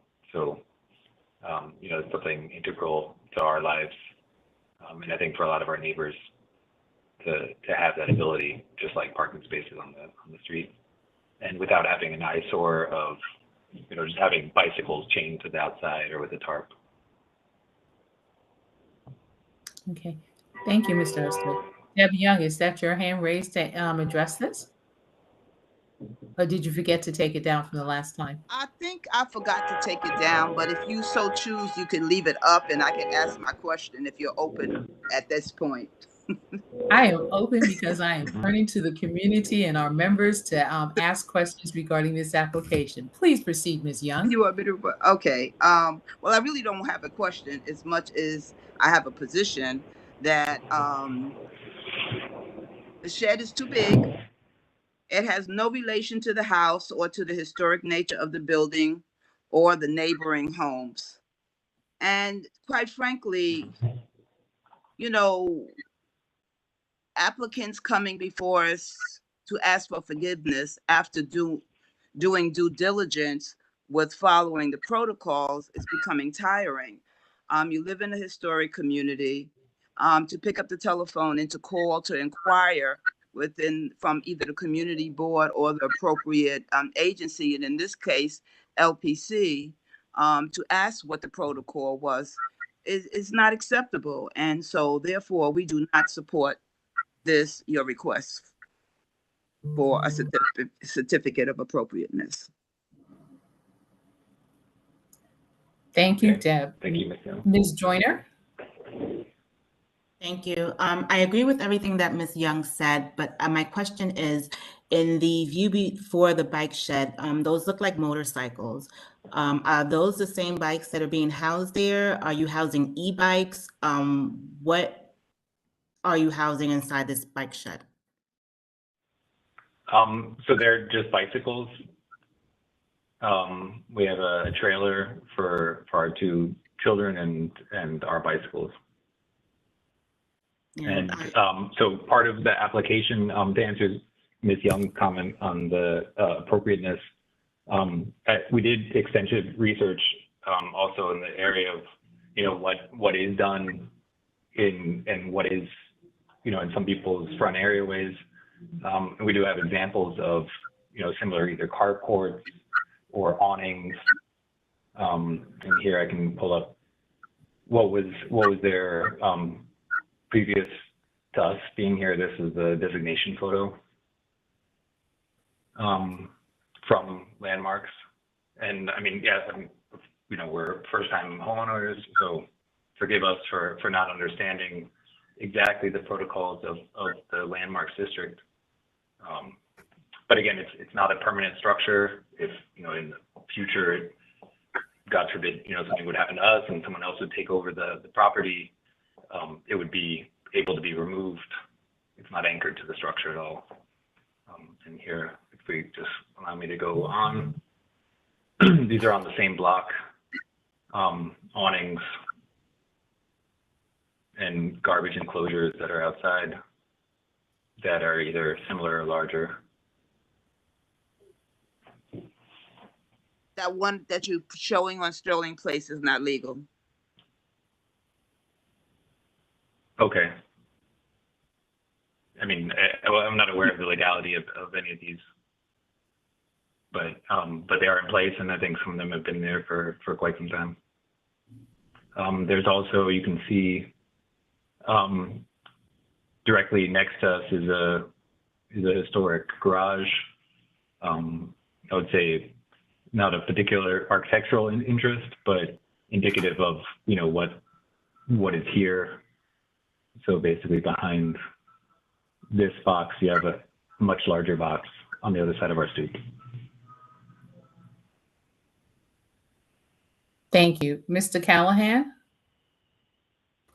Just a clarification for the committee. What is the specific, is just this entire structure illegal, or is it the size of the structure? I just need to understand what is illegal about this structure. If you're asking me, and there's nothing illegal about it, it's not covered under building codes. Under building codes, it would be considered furniture because it's not anchored. It would be considered like a temporary tent. It's not part of the structure of the building. Whether it, you know, the appropriateness for landmarks is under consideration, but it's my opinion that considering the other enclosures, either historic or not historic, that it does fit in the neighborhood, and considering, you know, other non-historic elements like the street in front of the house and the cars, that it actually is unnoticeable in the larger context. Yeah, and I guess, you know, obviously for us, it has a much higher added value, and I would hope that, you know, that's a position that might be interesting to other members of the community. Yeah, I guess I'm actually hoping to turn it to the committee itself. I'm trying to understand what is the aesthetic violation of this item, other than are we making it up, or is this in some way violating a prescriptive set of rules that we have that say this type of structure is not allowable? I don't think that that's the issue. I think the issue is that it was put there without going through the appropriate protocols. So, Mr. Callahan, so generally speaking, in a landmark district, if there is an item that is non-compliant at the time of designation, then that item can legally remain. Once you make any alteration to a facade, an addition or a deletion that requires assent from LPC. So it's not the same as it was before. And I understand from various committee members that some of the issues might be regarding the size and the nature of the structure that is metallic. But the primary offense is that there was an alteration made in the front yard in a landmark district without any prior consultation. And I see some hands that are much more expert than I am. So I'm going to call on Mr. Vacconi and then Ms. Tyus and then Sarah. Gib? Hi, thanks very much, Sharon. I just wanted to say, you know, hopefully as kind of a consolation for the applicants, I've been participating in this committee for a number of years, maybe 8 or 9 now, and I don't remember ever seeing a legalization application get support. The reason for that is because if we were to support legalization, we would get a lot more legalizations, and eventually the quality of the historic districts would degrade. We'd effectively be telling the Landmarks Preservation Commission it isn't really that important to us to have property owners consult staff when they want to do something like this. So it's not really about your project to a certain extent. It's about maintaining the integrity of historic districts that community members have spent a lot of time trying to get established, and you know, I hope you understand it sort of from that perspective. It's very important to us that the protections that our historic districts get under the landmarks law are observed in 100% of the cases. So that's my comment. Thank you. Thank you, Gib. Ethel? Thank you for this opportunity. I feel sorry for the applicant, but Gib has put it all in a very neat nutshell. And just to make yourself feel better, the applicant can go to the 1940s photos that are available on the web and see what was there when the area was landmarked, when it was designated as a historic district. So that, you know, some of these carports have been around for a while. You have your pictures, okay? So you can see now the picture here from 2012, you can check to see if it was there when the area was landmarked. That block, that section was landmarked, I believe it was 2007. Deb Young can correct me if I'm wrong. No, I can't. Okay, so you would want to check that kind of thing. What do you call it? Look before you leap, so you don't have to go through what you've been through. But for the time that you've had your bike secured in your front yard, that part works.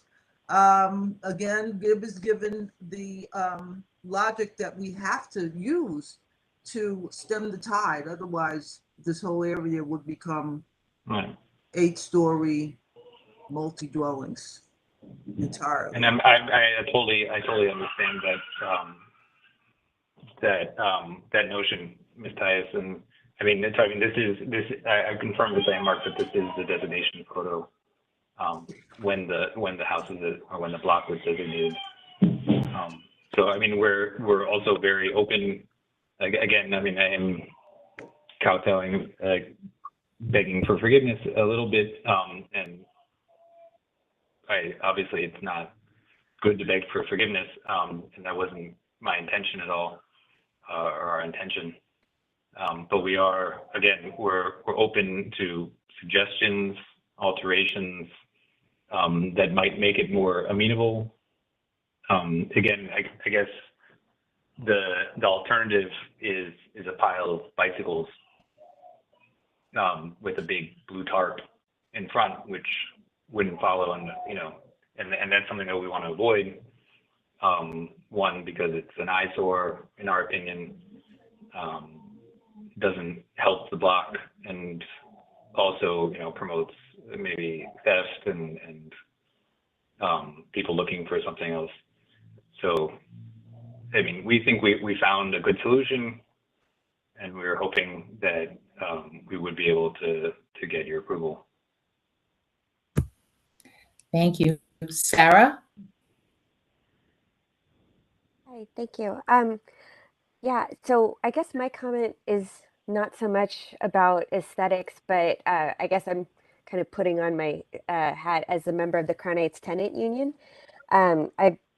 I'm a little concerned when seeing the pictures. I'm concerned about the amount of light that is able to get into the basement apartment. As a resident of a basement apartment, sometimes it can be difficult to get enough light into the apartment, and any sort of obstruction to the light entering can be difficult to deal with, especially in the winter months when sunlight is in shorter and shorter supply. And I'm wondering if the basement apartment has access to, if it goes all the way to the back so that light is able to enter that apartment from another angle, because if the only light that's coming into that apartment is from the street side of the building, and then you have that structure there, it is kind of creating a absolutely. And condition. I'm totally sympathetic to that as well, Ms. Lazar. We did consult with our tenant at the time before erecting it. She didn't voice any concerns before, and didn't have any issue with the light. There are large openings in the rear and the tenants do have access to the backyard. Oh, good. Thank you. So, and the tenants are also, the shed is also to house the tenants' bicycles. So, I mean, that's also part of the added value. Right. Thank you. Mr. Callahan, your hand has gone up and down. Or is it down? It's Question's been down. answered. I hesitate to even say anything. I think this is a time when a committee is devoting to rules that are too inflexible. I'm using my privilege as a member of the committee to voice an opinion that this is a time when I really think that we should be able to see reason, and I will be voting no on any motions to not approve this application. Thanks. Thank you for said notice. Ms. Ortiz Joyner?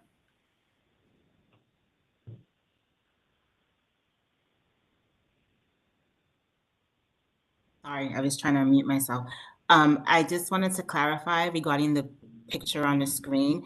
I believe this property is part of the Crown Heights North Historic District Phase 2, and that was designated in 2011, just for the purpose, just to clarify. Thank you. Thank you, Fior. Okay, I believe that it was proposed in 2011. I believe the designation went through in 2013. Thank you. Mr. Maribel? Your hand is raised and you need to unmute yourself. Okay. Yes. Can you? I unmuted myself. We can hear you. Okay. I wasn't fast enough before. So I think the structure is out of character in the area, and I think that it is too tall as it relates to the configuration and structure. And I think one of the pictures in the document that you reflected were motorcycles that I guess are in this containment area, and I'm not sure I can completely agree that your only alternative is to put a tarp over those vehicles, especially since the tarp wasn't on the vehicles or the motorcycles when you took the picture. I think that most of those motorized vehicles are capable of withstanding the elements pretty well. And I don't know. I don't know if that's you. not just to clarify that the motorcycles are not in the shed. Motorcycles are from the previous owner. Okay. We have our bicycles, not motorized, non-e-bikes. Bicycles. Okay. Yeah. Okay. Thank you for that clarity. I see from time to time bikes that are not in sheds, and they seem to be okay without having a shed that tall. If that's all that's in there, I'm not sure why it's so tall anyway. But it just seems to be out of character.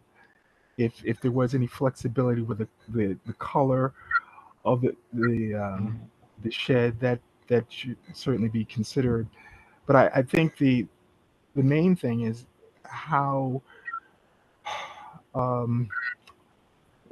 people, and you were building this structure to secure and protect your bikes, but it just isn't clear that there was a lot of concern, or you went through an approval process, concern about what your neighbors thought. That's about what I can say. Thank you, Ken. So just to clarify, I mean, so from our opinion, as avid cyclists, if you look at some of the bicycles that are chained up outside, especially without a tarp to prevent damage from the elements, most of them are in extremely poor condition and are rusted to the point where they're not really viable to ride anymore, which is unfortunately one of the reasons why a lot of people choose not to ride bicycles, because they're hard to maintain. And if you let them leave them outside for the winter, you come back in the spring, and the chain doesn't move. So that's something that we try to avoid. And I can show you some pictures from the neighborhood of, you know, people that either have motorcycles or bicycles that are under tarps, various colors. But we're absolutely open to suggestions. I mean, I think the gray was just a muted tone, but we're open to suggestions on either the color or cladding it in another material. Or one idea was to put a green roof on it, to have a garden bed. And as far as consulting with our neighbors, we consulted with all of the neighbors that we have contact with on the block, some of which have been on the block for 40 plus years. And everyone was supportive and didn't see any reason not to support that. I did invite a number to join on. Unfortunately, I don't think most of them made it, but for busy schedules and other reasons. But we absolutely, I mean, you know, I'm a longtime resident of Crown Heights.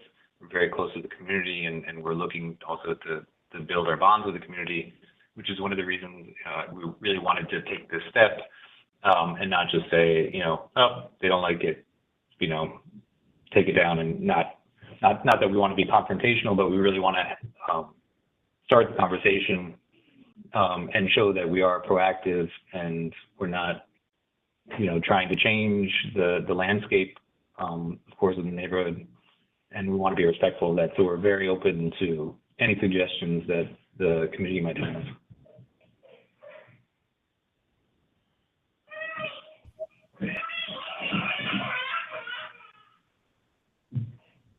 Okay, so I'm going to ask, if you're not speaking, if you could kindly mute yourself. And I think at this juncture, we've talked this out. Do I see any more hands? Anyone who would like to make a comment about this application? Hi, I'm Seeing dialing in on my phone, so I've tried to raise my hand. I'm sorry, if I who's can't- this? Hi, my name is Shayna. I'm a resident at 882 St. John's, a neighbor of the applicant. Hi, Shayna. Go ahead. Yeah, I just wanted to say that I live down the block, and I love the historic district that we're in, and I'm glad that there is a committee that's so dedicated to protecting it.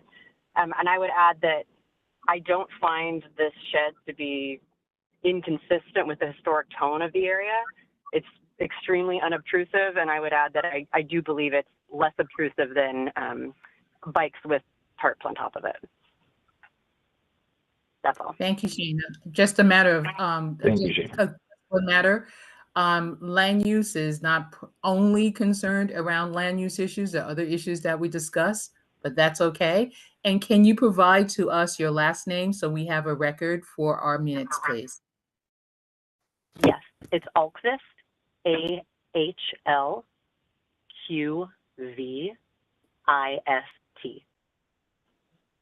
Thank you very much.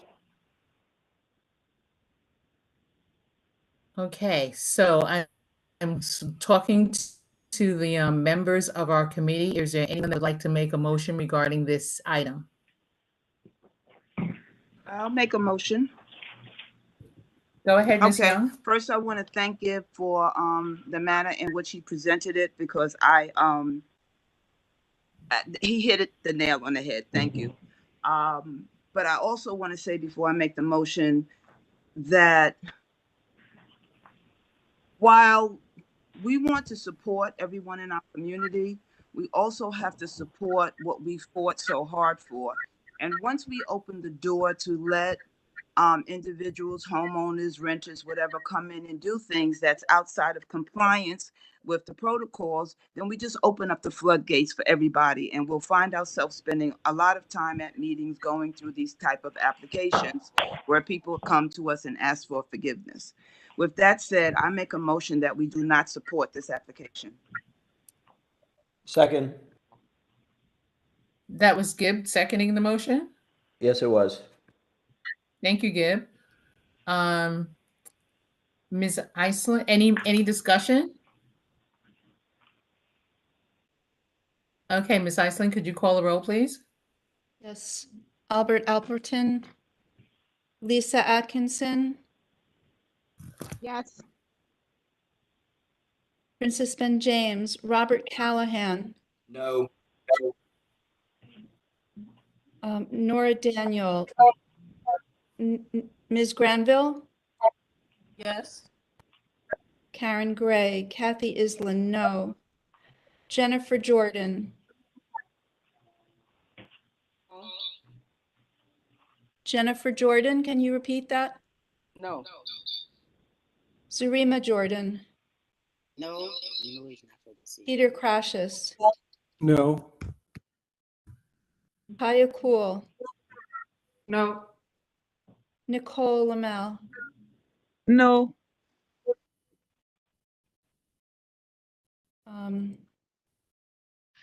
Francis Langley, Sarah Lazore, Abstain.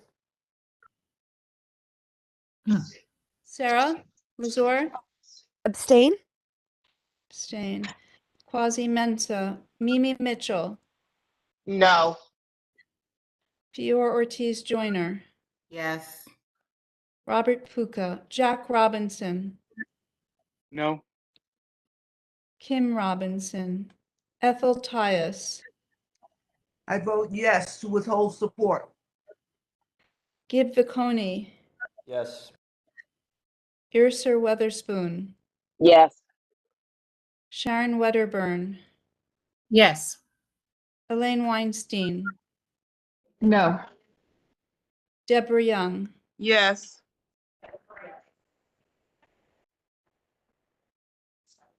No is against, right? No is, Clarify. sorry, the motion is not to support the application. So No. if you vote no, Not to then you're support. supporting. Oh, no. We're changing it to yes. Jennifer and Zozina. I don't know who's speaking, so I'm happy to call the roll again, but I can, but with people just saying that, I don't know who I'm changing. And so Ms. Chair Wedderburn, what would you like me to do? Call the roll again, please. Sure. Madam Chair. Can you state the for Restate the clarification? Yes. And I just want everybody to be clear. In this case, when we're voting to withhold support, yes means no to the applicant.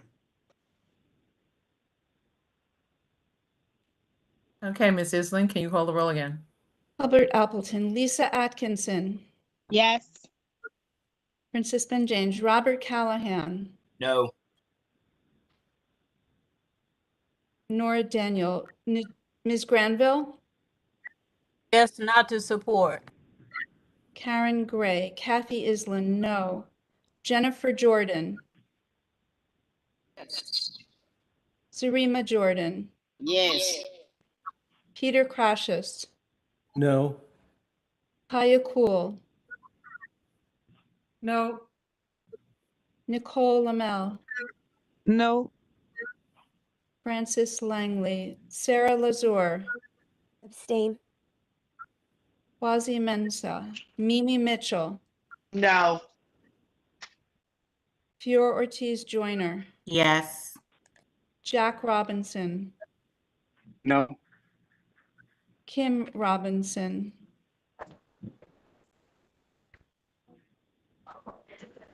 Ethel Tyus, Yes. Gib Viconi, Yes.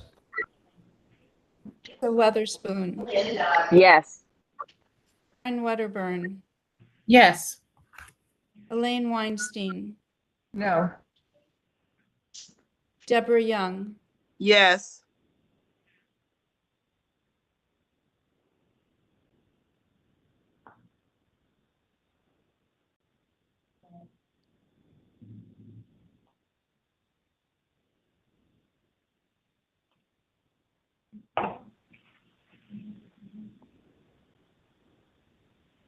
Ten yes, 8 no, 1 abstention.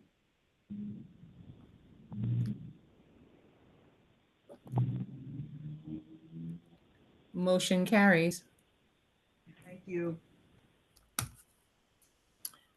All right, Mr. Oster, as I've told the other applicants, our meeting is going to be, the general membership meeting is going to be September 8th. It will be held virtually. If you do not have the details for that meeting, please reach out to the community board office because the general body will be voting upon this action. Okay, so it'll come to that motion from Ms. Young will come to vote again at the general committee? Correct. At the general meeting? Yes. Okay. Okay, thank you very much. Okay, thank you, Ms. Wedderburn. You're welcome. Okay, Thank you all guys, for your time. this meeting lasted longer than I had anticipated. I just wanted to share one thing with you regarding the M-Crown. Not LPC, DPC, DCP, Department of City Planning, is in the process of looking for a facilitator for this process. So it's someone neutral. It's not someone who's been involved in the community, but can provide objectivity. And they issued an RFP for it. The RFP closed yesterday. So my presumption is that they'll be reviewing applications shortly for that role. And then we'll have an update, if not in the interim, certainly by our next meeting. And Ms. Kathy, Wedderburn, can you go ahead. I'm sorry, who's calling? Mr. It's Callahan? Robert Callahan, but if Kathy Islin has something to say, I'm happy to cede to her. Okay, Kathy? Thank you. I just want to know, Chair Wedderburn, when I'm concerned that I missed Irsa Weatherspoon's vote on our second vote, but I can clarify that later if you'd like. There's no reason to do it with everybody on the phone. Okay, that's fine. Give me a quick call afterwards. All right, Mr. Callahan? Thank you. I just wanted to clarify when you say this matter, we're talking about the ongoing matter that was sort of instigated by Councilmember Hudson. That's what we're talking about? No, we're talking about the DCP supporting the M-Crown application. So the actions of the councilwoman are certainly surrounding this, but the principal action is to move forward with all the issues necessary to go towards the approval or disapproval, but the EULA process, which is our city chartered role in land use. So the first step is to hire the facilitator. Madam Chair, I believe you're referring to DCP finally deciding to give us a neighborhood rezoning. That it would be correct, Ms. Tyus. Thank you.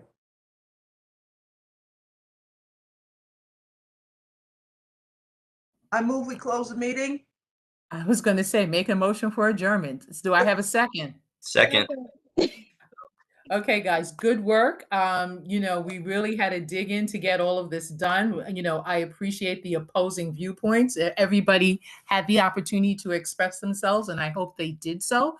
And as long as we remember that, well, I'll speak for myself. One of the reasons that I signed up to be on the community board is to be able to make a contribution to my community and to be present for those members of our community that can't have the leisure or the ability to devote time to sometimes arduous processes. So I think this is a great start to a new year, and I look forward to the rock and roll that shall come. So with that, everybody have a great evening. Good night. Good night. Good night. Good night. Good.